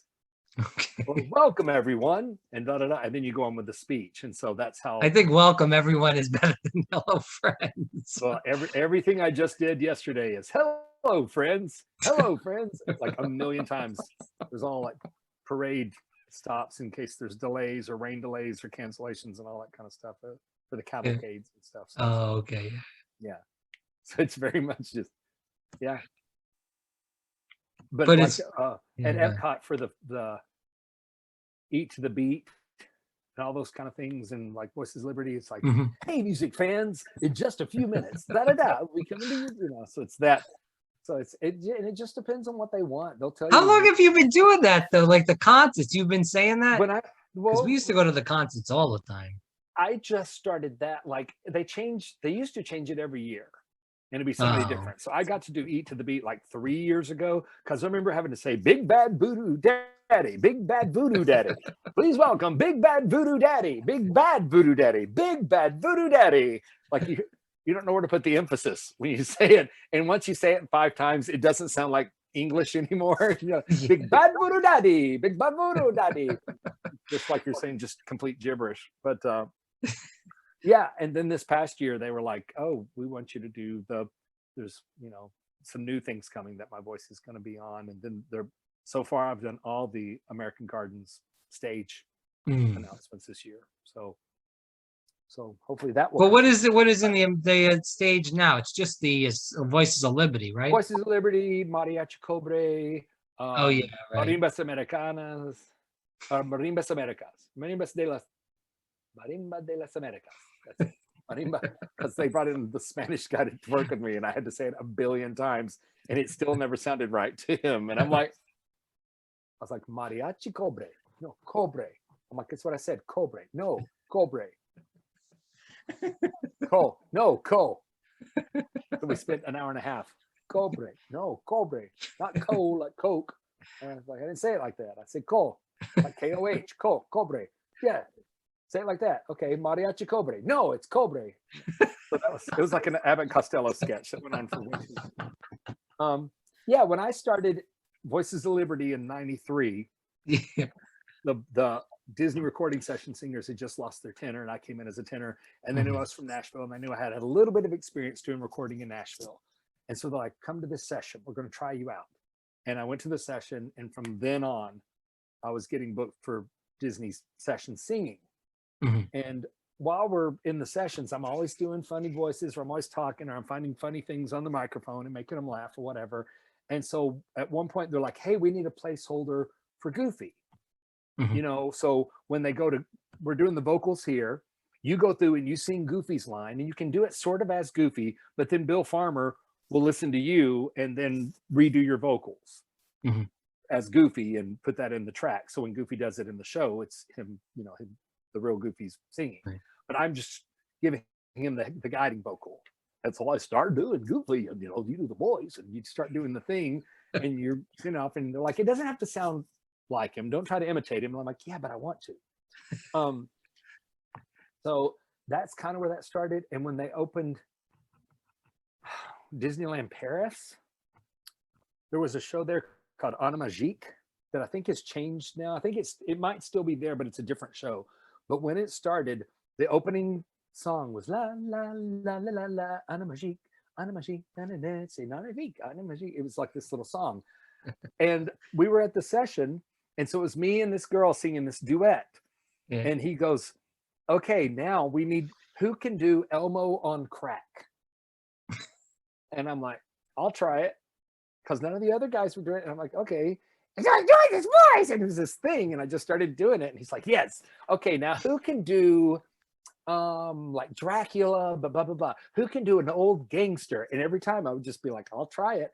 And he loved it. So the whole opening theme song to Anna Magique is my voice doing like 40 different characters. It's awesome. And then they had animated it for the show. I got to see it when it first opened. It was like amazing. It was so fun to see him like, and then at the end, it's me and Mickey Mouse doing like, I'm doing a thing and then Mickey's doing a thing and then it's me and then it's Mickey. And I'm like, oh my God, finally got animated with Mickey. It's so cool. But that's when everybody started going, oh, you can do voiceovers. And so then Disney would be like, come in and do, it's like my voice is peppered around the parks has been for years, like the Headless Horseman. Okay. Go at Halloween. Yeah. That's my gather round, friends, and hear my tale that started long ago on the Sleepy Hollow Trail. It's that I do that poem, the Headless Horseman is here, and then he comes riding out. That's me. I'm the pirate radio voice. Pirates of the Caribbean? No, it's over during the Halloween. During the Halloween. Oh, there, yeah. You'll hear a radio station playing like on the speakers. Yeah. And all of a sudden it's like, hey, you're welcome to Radio RRR, pirate radio. Yeah, so I'm the DJ over there. But if you're waiting for Frozen, the sing along, and you're watching the pre-show, I'm all the commercials. Got us. Why did I water the Arendelle Spring? Oh yeah. Yeah. So I'm all the commercials for that at Frozen Sing Along, and I'm the ladies and gentlemen, welcome to when you're waiting when the show starts. That's you, the Princess of Arendelle. Yeah. Yeah. That's me. Do you ever laugh at that? Like when you were doing the show, you're like, when your voice came on, and you're in the back waiting to come out. Yeah, all the time. I'm always mouthing it. I'm always acting like I'm doing it live. Yeah. I guess you would have had any business. Do you remember though the Frozen Summer Fun? They used to have the parade. Yeah, I did all the voiceovers for it. This is what got me seriously. So I had just quit. I had just turned in my notice for Beauty and the Beast, 2015. Yeah. And I'm like, I'm not going to accept another contract. So beginning of June, I'm done. And they're like, okay. And so my contract had ended. And a day later, they're like, can you come in? We have some emergency voiceovers. They're putting together this Frozen Summer Fun. It's a very last minute thing, but we need voiceovers for everything. And I'm like, sure. So I went in there and I'm doing the Royal Majesty's Parade of blah, blah, blah, blah, blah, the Frozen from Arendelle and blah, blah, blah. So it was the parade and the fireworks and the ice skating thing they had. And there was something else. And then it was going to be the Frozen sing-along. And the show director at the time was in there producing the voiceover session, and he goes, so what do you do? He didn't know me. And he's like, so what do you do now? And I said, nothing. I just quit. I've been unemployed for a day. I kept my ID because I'll still sub, but I'm not full-time anymore. And he goes, well, what do you want to do? And I said, something indoors, because I've been outside for 5 years in a muscle suit. And quite frankly, it is not fun. And he goes, well, are you funny? And I said, well, I find that's a subjective question, and the other people in the booth were like, yes, he's funny. He can be funny. And he goes, cool. And he goes, are you looking for work? And I said, if it's something fun. And he's like, okay. And so he dials the number on the phone and he hands me the phone. And it's like, hi, Curt, this is Tiffany. So rehearsal starts tomorrow at 6 o'clock and blah, blah, blah. And I'm like, what? For what? And she goes, he didn't tell you? And I was like, no, he didn't tell me. And she goes, the Frozen sing-along. Is this something you're interested in doing? I was like, sure, I have no idea what that is, but yeah, why not? She's like, yeah, it's So you were only in the Hyperion Theater. You weren't in the theater in the back, the one they knocked down. I opened it. Yeah. Okay. I was in the backlot theater. You were in the back lot. Okay. It was me, Ben, and Steve. Steve. Yeah. We're the three guys. Yeah, we were the three guys. I heard that Steve was not. I like Steve. We used to wave to him on stage, and he knew us, but he wasn't the best Frozen guy. No, but they told me he was really good at improv, though. They said he was like a dynamo at improv. He worked Comedy Warehouse for years over at Pleasure Island. He's really talented and he's very funny. It's just his style of comedy. He's like old school. He's like to me, he's like 1950s television funny improv. Right. And I think, and he's brilliant at what he does. I'm not saying he's outdated. He just has that style. And it's like that, hey, it's like nightclub improv funny. Yeah. Whereas what other people, everybody else was sort of like, actually what it was is everybody was just really selfish. Everybody gets on stage and does their own funny stuff, and luckily you could work with people who wanted to play with you. And if somebody wanted to play with you, then you're bouncing off each other and it's fun. So you said Angela was the best one to play with for you. Well, for me, Yeah, and for I just you, think because I you know, when it eventually got scripted, I just stuck to the script because that's what they told us to do. Stick to the script, no improv. Don't say, here's the 5 things you can say in the show, but don't embellish. Whereas others would still get out there and embellish and do their thing and do all this stuff. And oh, my computer's about to go dead. Let me see. Oh, that's bored. Mercy. How long have we been talking? 3 hours. I hope not. Yeah, we have actually. No. Who's an hour and 38 minutes. It's not been 3 hours, has it? An hour and 38 minutes. Oh, okay. You're making me nervous. No, we're doing good. We're doing good. No. All right, yeah. What's your next question? I wish we got through that.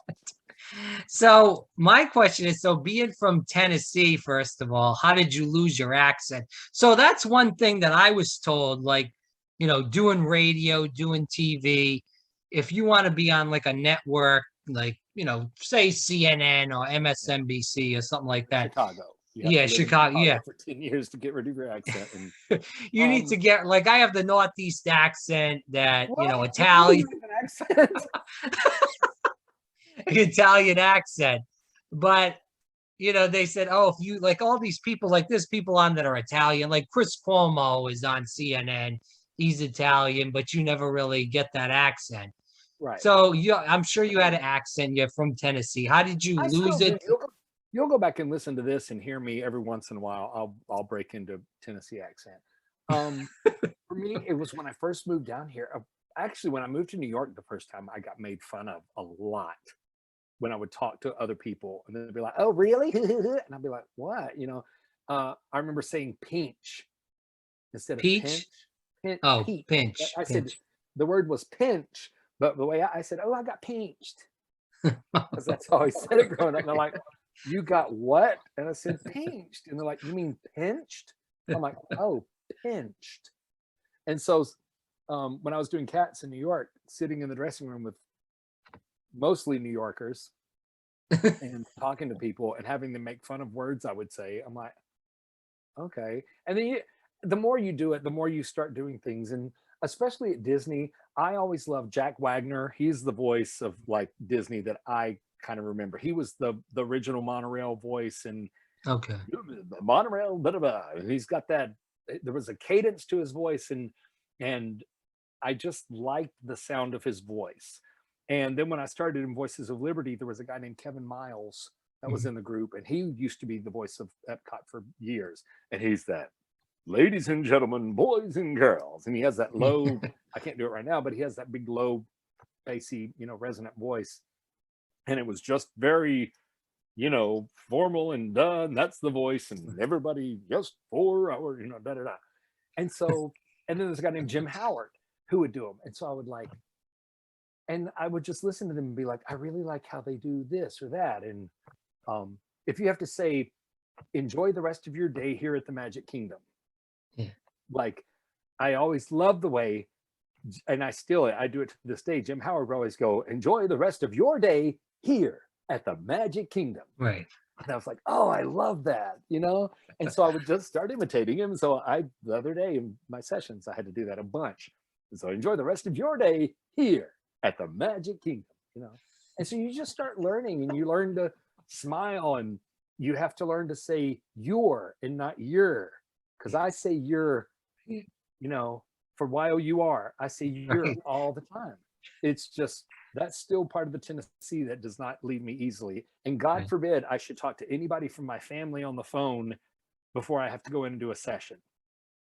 Because I'll come in and they'll be like, did you just talk to your family? I'm like, yeah, why? Because you sound really country right now. You sound very mountains of Tennessee, like Dolly Parton has possessed. Because my mother's voice, my mother's all like, hi, sweetie pie, this is Mama. We're just calling to see how you doing, checking in on you. And I'm like, oh my God, was I adopted? So Oh, there's not a lot of call for me to be doing that kind of voice. It is nice. The reason they like for me to do certain things, when they reopened the Magic Kingdom, they had me come in and do the voice for like introducing the Dapper Dans. mhm, They call it the Kiss Goodnight. So as you're leaving the Magic Kingdom, all the characters line up on the train station and right. wave goodbye, and there's music, and we're like, from all of us to all of you, good night. And it's just this little sweet little thing. But they're like, we want you to do it because when we listen to your voice, it feels like you're just giving us a hug. And I was like, oh. And they're like, yeah, anything from Main Street. They really like me doing Main Street voice because they're like, you just sound friendly, non-pretentious, when you're doing your voiceover voice. Right. You sound like a jerk the rest of the time. But right now, when you're putting on that sweet voice, and I want people to feel that. I always think I want to talk what I would like to hear in the park if I was a guest. What voice would I find pleasing? How do I need somebody to talk to me that's not going to sound weird or businesslike or stuffy or, Yeah. and you want to always hear the smile. So Can you talk about, sorry, go ahead. what? Okay. What? Now, I wanted to talk, because you worked with Yanni. Now, that's someone that I actually know. So how was that? My bio. Yeah. I think, had I just come back from Cats, maybe I was just back in town. A lot of things came after Cats. Yeah. I was back in town. My dentist's brother. No, my throat doctor, Dr. Lehman, in town. He's an ENT. His brother, Pete Lehman, is a singer in town, but he designs people's in-home studios for recording studios and stuff. And he had designed, Yanni lives down in like where all the rich people live down near Miami on the coast. Oh, yeah, okay. And I can't remember the name of the area, but he was like, hey, so I installed Yanni's studio, and Yanni's wanting to add background vocals for the first time ever. He's had one vocalist that sung with him, but he wants to add background vocals in like 3 or 4 songs. And I would love for you to come down and be my bass. And I was like, okay. And Pete was going to sing tenor, and then he hired 2 other girls. And so we drive down to Yanni's house. We're going to spend the weekend down. It's West Palm Beach. Okay. And so we go down to West Palm Beach, Florida, and go to Yanni's house. And his guest house is his studio. It's a 2-story building down in his front yard by this like Olympic-sized lap pool that runs the whole length of his front yard. But it's got Greek fountains in it. And he's got this giant 2-story wide house. In the back of it just looks over there's a rocky cliff and the coast, and it's gorgeous, And so we go to Yanni's, and my understanding was that he might have had adult parties in this room where we recorded, because there was a sign over the door that said "Welcome to Eden," and there were stripper poles that could come out of the ceiling. There were 2 poles that came out of the ceiling. I don't know. This is not Curt Von Schmidten talking right now. This is someone else. Yeah. So anyway, Yanni was there, and he was in this white gauze shirt and like sweatpants, but they were all made out of the same flowing gauzy fabric, and he was all barefoot and his hair was down, and he's in there and there's candles lit everywhere, and he's having us listen to songs and be like, what do you hear here? I want it to sound like a language, but not be any kind of language. And we're listening to like a didgeridoo player, we're like, oh, no, wow. You're listening to that and trying to get the vowels, and we're like, oh, we're getting all earthy. And then we come in and we do this thing, and we did, I think we did 3 songs, and then he brought back 2 of those people and a different bass guy and a different girl, because he wanted an actual lower bass than what I could do for another song. And then one of the girls that he hired, he actually took on tour with him. Wow. He loved her so much.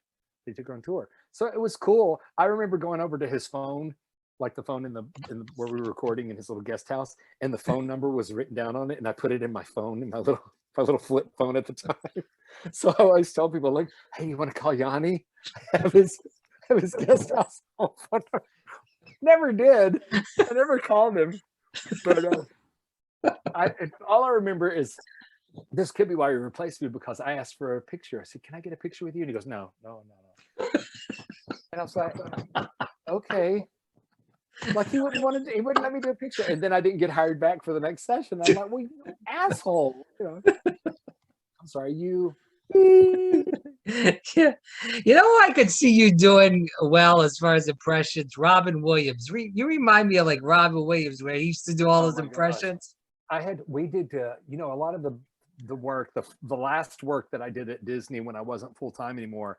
There's Disney Entertainment Group, DEG, and they Okay. do a lot of private events for, if like wealthy people come in, they'll do these special events for them. Like, people pay extra money, and there's this one family that is the most gorgeous, they're the sweetest family on the planet, and they come in like every other year, and they're like the kindest people you would ever want to meet, but they have so much money to spend on Disney things. And so they bring down 40 of their closest friends and their families. They fly them down, and they book out like the top floor at the Grand Floridian. And so they do these themed things for them. And it's like, it's so much fun, because Disney's always about, we don't have the money to do it. Well, if they're going to come in and spend millions of dollars for entertainment for this week, then we're going to put on these shows. So I've gotten to do so many fun things for them. And one of them was this great show where it was like they were taking them on a tour of like a new facility at Disney. And it's where I think their Cars thing is now, over at the studios down by the roller coaster. It was a big square. It used to be a theater, and now I think it's the driving school or whatever for Lightning Oh, McQueen. yeah. The cause, yeah. Yeah, that was going to be a theater where they could put on shows and do stuff. Right. And so when it was still a theater space, they were showing them that, but we had built a whole dinner show just for them that they didn't know about. So it's them and all their guests are like, "Hey, while we're here, let's show you this new space that Disney just built. We'll show you in here." And so there was an orchestra that was rehearsing. I was supposed to be like the lighting guy. I had some cables and whatever. And there's another guy, and there was people, a costumer, and there was like racks of costumes hanging around and all this stuff. And in the middle, there was the ghost light. You know about a ghost light on Broadway? They keep that one light on overnight to keep the ghosts from past performances away. So he explained about the ghost light. And he's like, as long as the ghost light is on, things are fine. And all of a sudden, and the light goes out. All the lights go out. And he calls for the lighting guy. So the lighting guy comes out with flashlights. Hey, what's going on? What's going on? And he's like, "Oh, I'm going to go see if I can find the main guy hosting it was like, I'm going to see if I can find a light bulb. Could you, keep the flashlight so they can see what they're doing?" He goes, "Sure." And so that guy leaves, and you hear this swirling sound effect. And all of a sudden, he pops his flashlights up, and a spotlight comes on him. And he goes, "Mesdames and messieurs," and the music starts playing. "It is with deepest pride and greatest pleasure that the dining room proudly presents your dinner." And then blink, and little lights come on, and the orchestra starts playing. And one by one, all these people come out, and we wheel the tables out, like we're rolling these giant round tables out. We set up tablecloths, centerpieces. We set up dinner for 43 people. Wow. Like 6 tables. And and it's a full cast, and we're doing this whole giant kick line number, and I'm like, this thing, it's a 2-hour-long dinner show. And in that, and every time the lights come back on, we all disappear. And the guy that was the tour guide comes back in. It's like, "Where did these tables come from? What are you Okay, well, I guess you guys are making, you found food. Okay, you're going to eat. That's fine." And he goes, "I'm still going to see if I can get this, the ghost light, see if I can find the bulb." But he'll leave. And every time he leaves, another musical number happens. And it's usually a number from Disney somehow, So they did a Rapunzel number, and her hair was actually like this 40 yards of yellow fabric that was like braided, and she dropped the braids, and these 3 dancer girls come down the bottom and undo it, and then they do this whole gigantic fabric dance over the audience, with this hair. And I got to do Friend Like Me, and it was this huge number. It had pyro, it had every single person was in it doing kick line and dancing. It was just, it was insane. It was insane. But I got to do the whole So there must have been a lot of money, huge amounts of money at stake to put on this. It was insane. It was insane. And they loved it. And I'm like, it's not fair that only wealthy people get to see this. Right. Because I'm like, you could make a dinner show out of this, sell tickets to the guests, offer it 2 times a night, have a Yeah. 7 o'clock seating and a, or 6 o'clock seating and a 9 o'clock seating. Yeah. And they're like, no, I was always thinking food and wine. Why isn't this at that Millennium Pavilion for food and wine? Right. Over there. Make this the show and just sell hard tickets to it. So Epcot's got so many open spaces, dead space Mhm. over there. It's Mhm. really bad. Yeah. Yeah. But So thank you for saying that about Robin Williams, because I always thought he was so brilliant in his energy. yeah, it was a shame what happened. Yeah. Did you ever work at Universal though? Yeah, I did. I subbed Frankenstein in the Beetlejuice show, the original. Oh, that was a Beetlejuice classic show. That was a Yeah. disaster. They got rid of that. Yeah, For that Fast and Furious, that's a joke. like the original version in the 90s. I was Yeah. Frankenstein in that, or Frankenstein's monster in that. Did I ever do anything else over there? I did some voiceovers for him, but That's it. yeah, I don't think I did anything else in the parks. I was hired for Halloween Horror Nights 2 years ago, and to be a somewhat cross-dressing host of this. It was called the Vanity Ball. It was during Halloween Horror Nights. I've never been there, but go ahead. Oh, okay.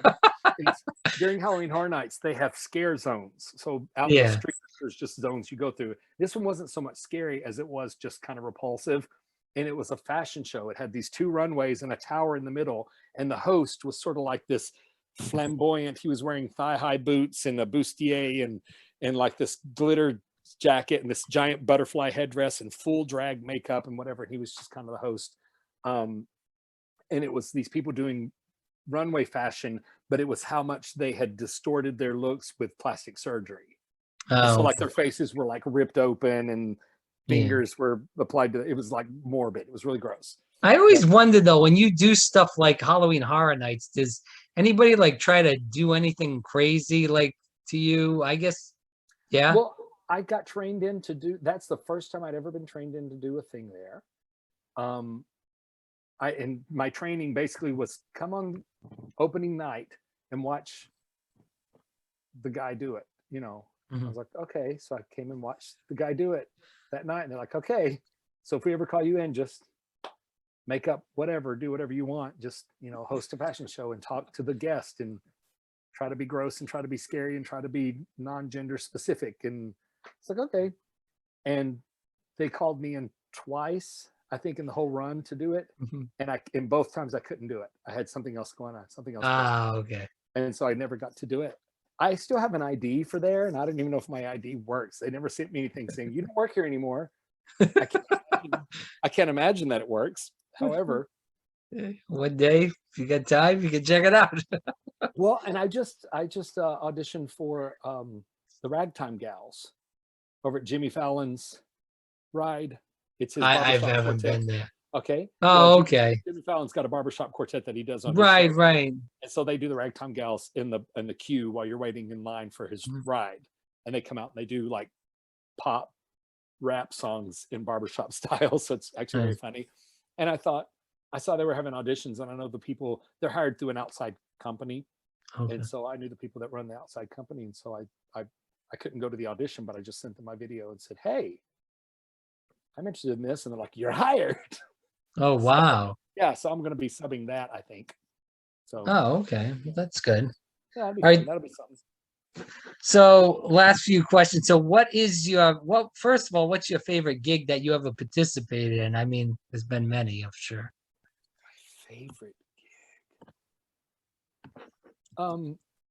I think my favorite thing I ever did performance-wise was singing on the Grand Ole Opry the second time. I got to do it twice. I did it once in 1990 and once in 1994. That picture I showed you a minute ago was from 94. And that was right after a high school reunion of mine. So I hate dating myself, but yeah, it was my 10-year high school reunion.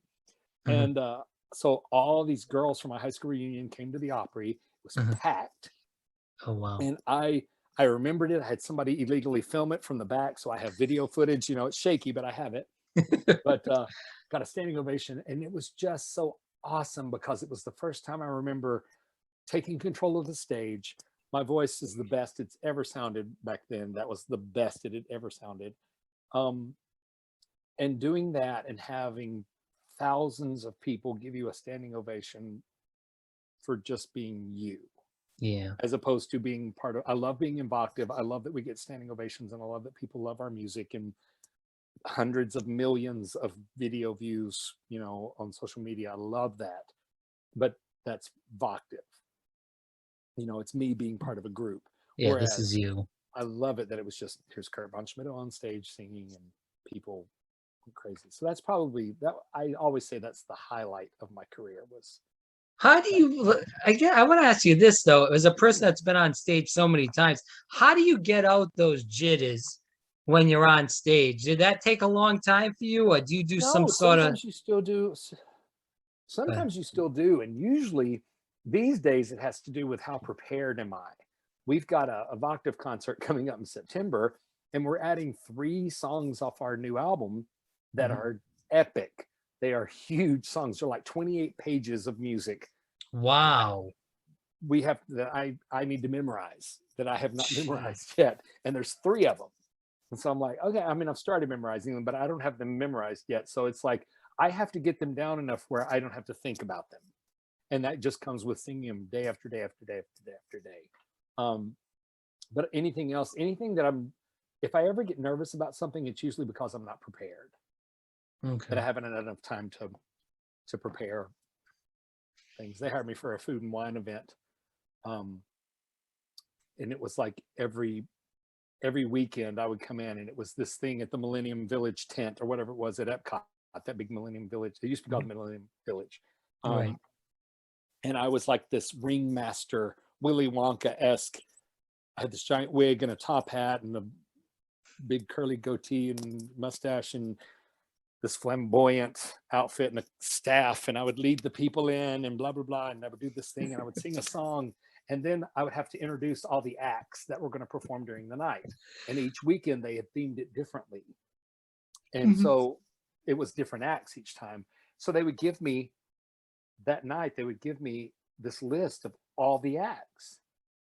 And I'm like, and it would be these long paragraphs of stuff to introduce them. And I'm like, I can't do that. I'm not a quick study. I don't have a photographic memory. I can't just see this and then go out and I get nervous. And so I would, you know, write down on cue cards and just study. And then I'd walk out and try to remember everything off the cue card. And then I'd go back and then I'd look at the next one. And just while the acts were performing, I'd be back there memorizing the next, you know.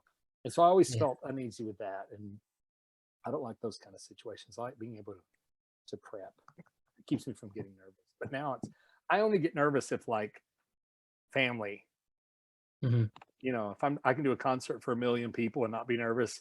But if I do one and it's just for family, I'll be freaking out. Like I'll be nervous. Right. So the last few, we'll blow through these real quick. You've been saying that the past hour, Rob. Well, so people want to know, first of all, I'll give you these 3 in a row just so we can end it with this. Okay. Who was your favorite artist that you've worked with? What type of music do you like in your personal life? And what's your favorite movie? Oh, I want to start backwards. My favorite movie is The Color Purple, 1985, Steven Spielberg. It was Whoopi Goldberg's first movie. It had Oprah Winfrey was in it. I loved the book. And I'd read the book before I ever saw the movie. And it's just this, now it seems a little slow paced, but it was a 1980s movie, and it was Spielberg doing real good storytelling. It wasn't special effects and flashy. It was just really amazingly good story. Danny Glover's in it. Yeah. Oprah got nominated for an Oscar for her role in it. I think Out of Africa won everything that year, so it didn't get any Oscars. But the music, Quincy Jones did the music for it. I mean, it's just this. It's amazing. So that's my favorite movie. It still is to this day. Just the story and the message in it is just insane. It's so good. Then I'm gonna skip to, what was the other favorite artist I've ever worked with, and what was the other one? In the music. Oh, what kind of music do I listen to? I listen to Christmas music. year round. My Sirius XM is on Tradition's Christmas station. Why? I am a Christmas freak. Okay. And it's not necessarily the religious aspect of it as much as it is Christmases were always huge as a kid for me. They were always just a neat thing. My dad and mom tried to make them very magical for us kids. They would throw rocks up on the roof while we were sleeping in case we heard it so it sounded like reindeer. And Oh, that's cool. Yeah. like they would do such neat things and just do really great things growing up. And it was just always magical. And I love anything that inspires people to be good to each other and be happy and be positive and spread love and joy to one another. And Christmas is it. Right. I've been working on Christmas decorations for my house since mid-June. Yeah, like I have already spent hundreds of dollars that I do not have building things because I'm theming each room in my house to a different Christmas movie this year. Wow. My entryway is What are the movies, by the way? It's a Wonderful Life is my entryway. Elf is Christmas Story is my front window. Because I do video display in my front window. I have a screen. Wow, that's and awesome. So we did a tour of the Christmas Story house a couple of years ago. And so I took all these pictures. And so I actually have the fireplace and the Christmas tree, but I animated lights and a real fire and the leg lamp. So I can do that in the front window and have the leg lamp in the front window. And then I have a bathroom that's going to be Christmas Story as well, because I did a shadow box. I bought like the decoder pin and replicated all the magazines and the Little Orphan Annie things. And yeah, I went a little crazy. But entryway is It's a Wonderful Life. So I did a replica of the book, the Tom Sawyer book, the replica of the artwork of George Lasso's The Moon. I don't know if you know the movie. Yeah. I just finished making the marquee for the Bells of St. Mary at the Bijou Theater. Wow. I'm going to go over a doorway. And I have a plant shelf that's going to be Pottersville. So it'll have all the evil, if George wasn't born, it's got like his brother's tombstone and all the dark stuff. Yeah. So this plant shelf is going to be like red light. It's going to be really creepy. The living room is going to be White Christmas. The bedroom is going to be Elf. And the kitchen is going to be animated. So like Rudolph, Charlie Brown Christmas, and The Grinch. Those are my three favorites. So that's good. Well, if you loved Christmas, then you must have loved the Osborne Festival of Lights. By the way, that was a travesty. They got rid of those. My favorite memory about that is back in '96 when I was doing Gaston for the first time. I had vocal troubles, and so that's back when they used to have the Golden Girls house. Yes. They used to have that street, how the movie street you could drive through, and it had the Golden Girls facade. And they were getting ready to start doing the Christmas Osborne lights. And so I was on vocal rest for like 2 weeks. So they put me inside the Golden Girls house, checking light bulbs, checking strands of Christmas light bulbs with a tester. You have to go through and test like hundreds of thousands of light bulbs. I just sit there and test them.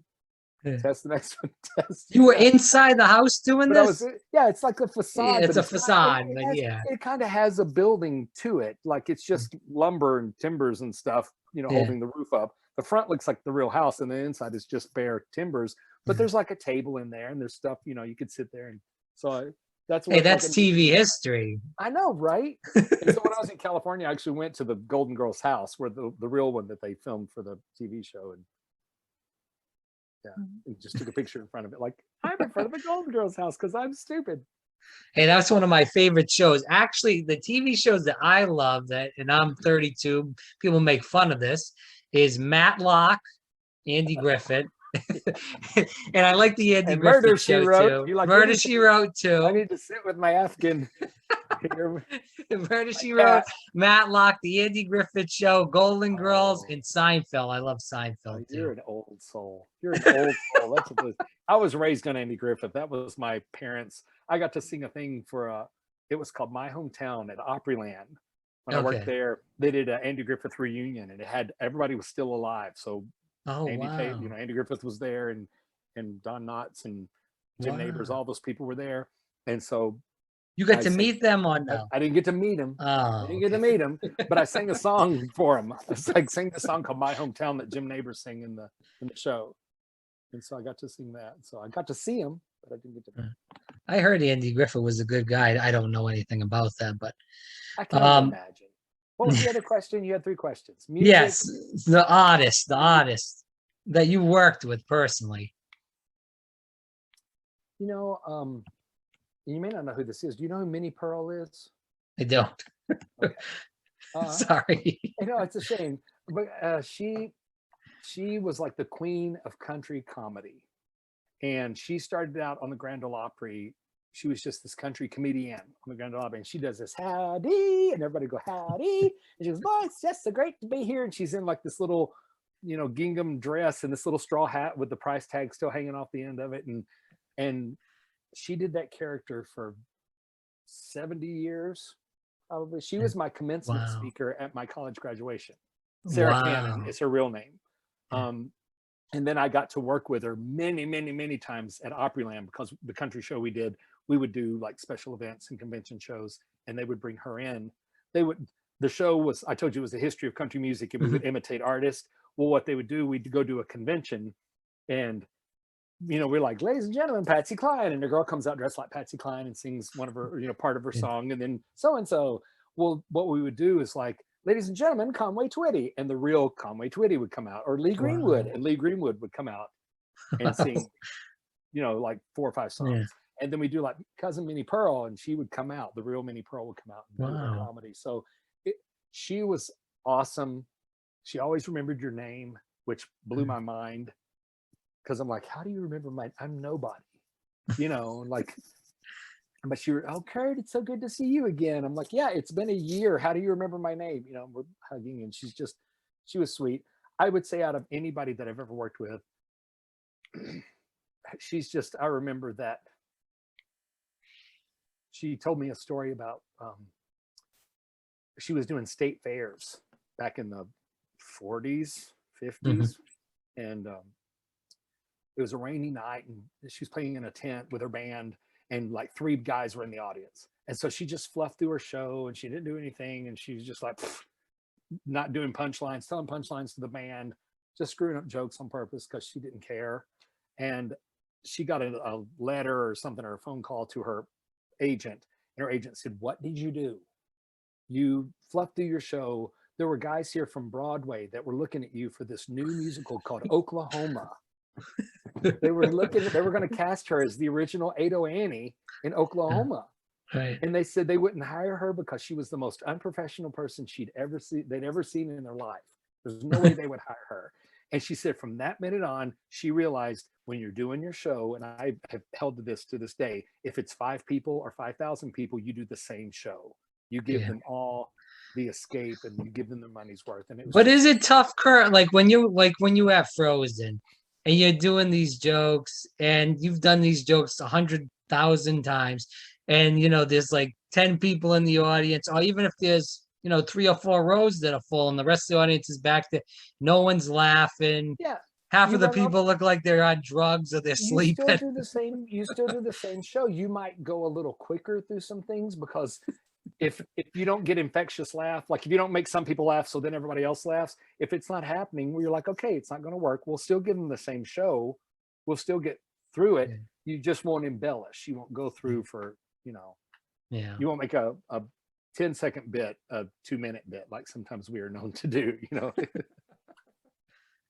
Well, I'll tell you what, Curt, I'll end with this, because when I went into college, I went in for communications and radio and TV.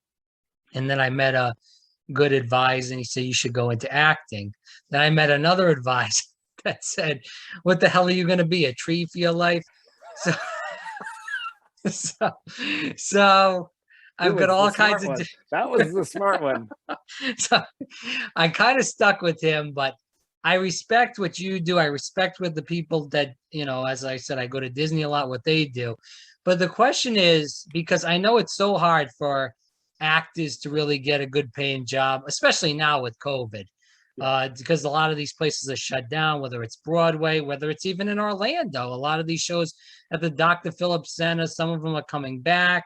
Some of them are still not back. So with that said, what advice would you give to, you know, people listening that are in college, that maybe just got out of college, that want to do this profession, but are nervous about making money, but are nervous about, all the crap that's going on in general right now in the country? Well, first of all, if you can't take no, don't go into this business, because you will get 1,000 no's for every one yes. But surround yourself with people that will be honest with you, not people that are going to be like, oh, you're so good, just because they're your mother or your friend, Yeah. It's, you really need people that are going to be like, that was really rough, or, Yeah. Constructive criticism. yeah, that you will accept. Because Yeah. I've tried to do that with a couple of friends who I've lost friendships over doing that. I'm Oh, like, you wow. asked me for, and this is what I thought, and sorry that you didn't agree, but don't ask, But I would want somebody to tell me, hey, that really, Yeah. when I started like lightening the front of my hair, okay, let me just tell you, when I got out of Disney and I grew the goatee, and I was like, it was Kirsten Maldonado from Pentatonics, the lead singer girl from Pentatonics, was the one that I did this to go see their show. We went to see them in Tampa. They invited Octave to come over and see him. And so we had done a recording with her. And I went backstage and I said, I bleached my hair out. And she goes, that's awesome. She goes, in a group of 11 people, do whatever you can to be recognizable. Like, especially in this group, there's 11 of you. And she goes, yeah, you each look individual. And she goes, but you want to have something that people could recognize you, whatever. Right. So that was 3 years ago. This past June, I was up in Knoxville, Tennessee. I was at this at-home store, if you know the at-home stores. I was in that at-home store, and the guy comes up and goes, excuse me, are you an entertainer? Like, yeah, I'm in Voctave. And he goes, I knew that was you. Oh my God, I love your music. And you guys are so amazing. I share your music with all my friends. And we just chatted, and it was like, it was this thing. And I was like, oh, that's so cool to meet you. And thank you. And it's so wonderful. And thank you. I'm glad you said hi. And oh yeah, I can't wait to tell everybody I met you. And like, great. And so he left, and I turned the corner and was like, like, it's cool. Because it's the first time anybody has ever recognized me in public. Like, even at Disney? Yeah, well, that's different. Like, to me, people that are seeing you on stage and then you're just walking out and it's 5 seconds later, But no, they recognize me from Voctave, which it was 3 states away, I'm like, yeah, that's true. This is so cool. It's thank you, videos and social media. This person knows who I am. He'd never seen us live. Oh, so wow. Like, okay, so this look works for me. So somebody gave me great advice. If you're looking for great advice as a performer, don't be the next so-and-so, be the first you. Right. Because I have so many girls, when they would audition for stuff, I'm like, I sound just like Kristen Chenoweth. I'm like, great, we already had one of her. We already had a Patti LuPone. We already had Audra McDonald. So why don't you be the first you? Right. Don't imitate somebody else. Be you. So well, that's what, and I'll end with this. We'll end this interview now, but just to go off what you said, that's what when you go back to American Idol experience, that's what all these people on there, they would try to imitate Christina Aguilera, and then you finally get somebody that maybe put their own twist to it. And even if they weren't as great, at least they put their own twist and they had some kind of artistry, rather than the person that was trying to sing like Alicia Keys or Christina Aguilera, Britney Spears or whatever. Yeah. I think to the credit of American Idol experience, I think every year they had somebody that was in like at least the top 15 on American Idol. They had people in the top 5 before, like 2 or 3 people. From like the audition at the stage. So I think that's really cool. So there's some validity to what was going on there. And last piece of advice for other performers is versatility. If you look at my career and you're like, oh, Broadway, oh, country music singer, oh, Chippendales, oh, pop singer, oh, Disney voiceover guy, oh, it's versatility. It's like, don't just be a blah, blah, blah. Don't be just a barbershop singer. Don't just be an actor. Don't just be especially right now, because I can't go and perform live. At least I've still been able to do, I've done some Legoland voiceovers from home. I have a studio here. And so the past several months I did some Legoland stuff. And so it's like, I'm able to do voiceovers from home. And so it's like voiceovers is just this new if I can't perform live, I can at least still do voiceovers from home. So I'm so thankful that I have this other, talent that I can But voice you on. do voiceovers for commercials too, correct? No. No. Well, like Nickelodeon Hotel, and I did one for NASCAR back years ago, NASCAR Cafe. No, I've never. I thought you had some on your The Chevrolet commercial was I'm the voice of the hitchhiking ghost in the haunted mansion. Did you know that? Like, No, I didn't. yeah. So like 10 years ago, when they redid the haunted mansion and the hitchhiking ghost at the end are now computer generated, and they interact with guests in the cars. Right. You know that, right? Yeah. They have laughs, and that's my voice. They had me come in, and I watched the computer graphic frames. It wasn't even the finished CGI yet, and they just had me like trying to match their mouths and go, whatever. And so that was 10 years ago. I wasn't allowed to tell anybody. They're like, non-disclosure agreement. You can't tell anybody. I was like, okay, I'm the voice of the freaking ghost in the Haunted Mansion, which is my favorite ride at Disney's Haunted Mansion. I love when they changed the one in California to Nightmare Before Christmas. It is the most epic ride ever. It is so awesome. Okay, so yeah. So here, fast forward to Super Bowl Sunday this year. Yeah. And the producer of that Haunted Mansion session from 10 years ago goes, Curt, and she sent me the link. And it's this Chevy Bolt, it's an electric car, driving down the road, and you see the hitchhiking ghost. And they're like, ah. And then all of a sudden, the woman in the driving looks in the back mirror, and they're sitting in the back seat with the girl. And the girl's like, what? She doesn't see him. And they're like, and it's them. That's you. My freaking voice. Did you get any royalties back? No. Because at the end of the commercial, it says Chevy / Walt Disney World. They can use them for whatever they want. And I'm like, but you better believe I'm putting Chevy commercial on everything I have, because my voice, it's on a national Super Bowl Sunday Chevy Bolt commercial. So that's incredible. But she was like, I said, can I tell people this is me? And she goes, yeah. And I'm like, everybody, I'm the voice of the hitchhiking ghost. And nobody cared. It's on their Wikipedia page. If you look up, like, it's on, if you look up, it's not Wikipedia, it's something else. It's like the Haunted Mansion Wikipedia or something like that. There's a page that has all the info and all the changes the Haunted Mansion's gone through since its inception in the 60s to and all that stuff. And it says, the current voice of the hitchhiking ghost are provided by voiceover actor Curt Von Schmidten. And I'm like, I didn't put that in there, so I thought that was kind of cool. But that's in there. But Curt, do you prefer Disney World than Disneyland? Because like I had a friend that's from Seattle, Washington. He said, oh, if you went to Disneyland, you would hate it because you're so used to how much stuff there is to do at Disney World. You've been there, I haven't. So you will laugh. Your first time at Disneyland, when you walk down Main Street, it looks like there should be a magician going ta-da, because the castle is so small. If you're used to coming to Magic Kingdom, seeing that giant castle, also you go there, it looks like somebody went poof, and there's a trailer parked there at the end of the street. It's very small, very small. So everything else feels exactly the same. So it's so weird. I prefer Disneyland because everything is compact, it's smaller, it's easier to get around. The weather's always nicer. The people that work there and the people that go there, the guests aren't exhausted because they haven't had to take a 30-minute bus ride to get from their hotel to the thing. Most people just walk across the street and they're in the park. Yeah. If you stay on Disney property or at Disneyland, your hotel is right there at their downtown Disney. So you walk out of your hotel and you're in downtown Disney. And then you walk out of that, and to your left is the entrance to Disneyland, and to the right is California, Disney's California. Oh, wow. So it's really just right there. And you're like, oh, it's not even 50 yards. The entrances face each other.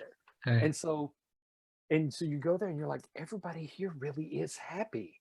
Everybody that works there is happy because the weather, 75 and no humidity.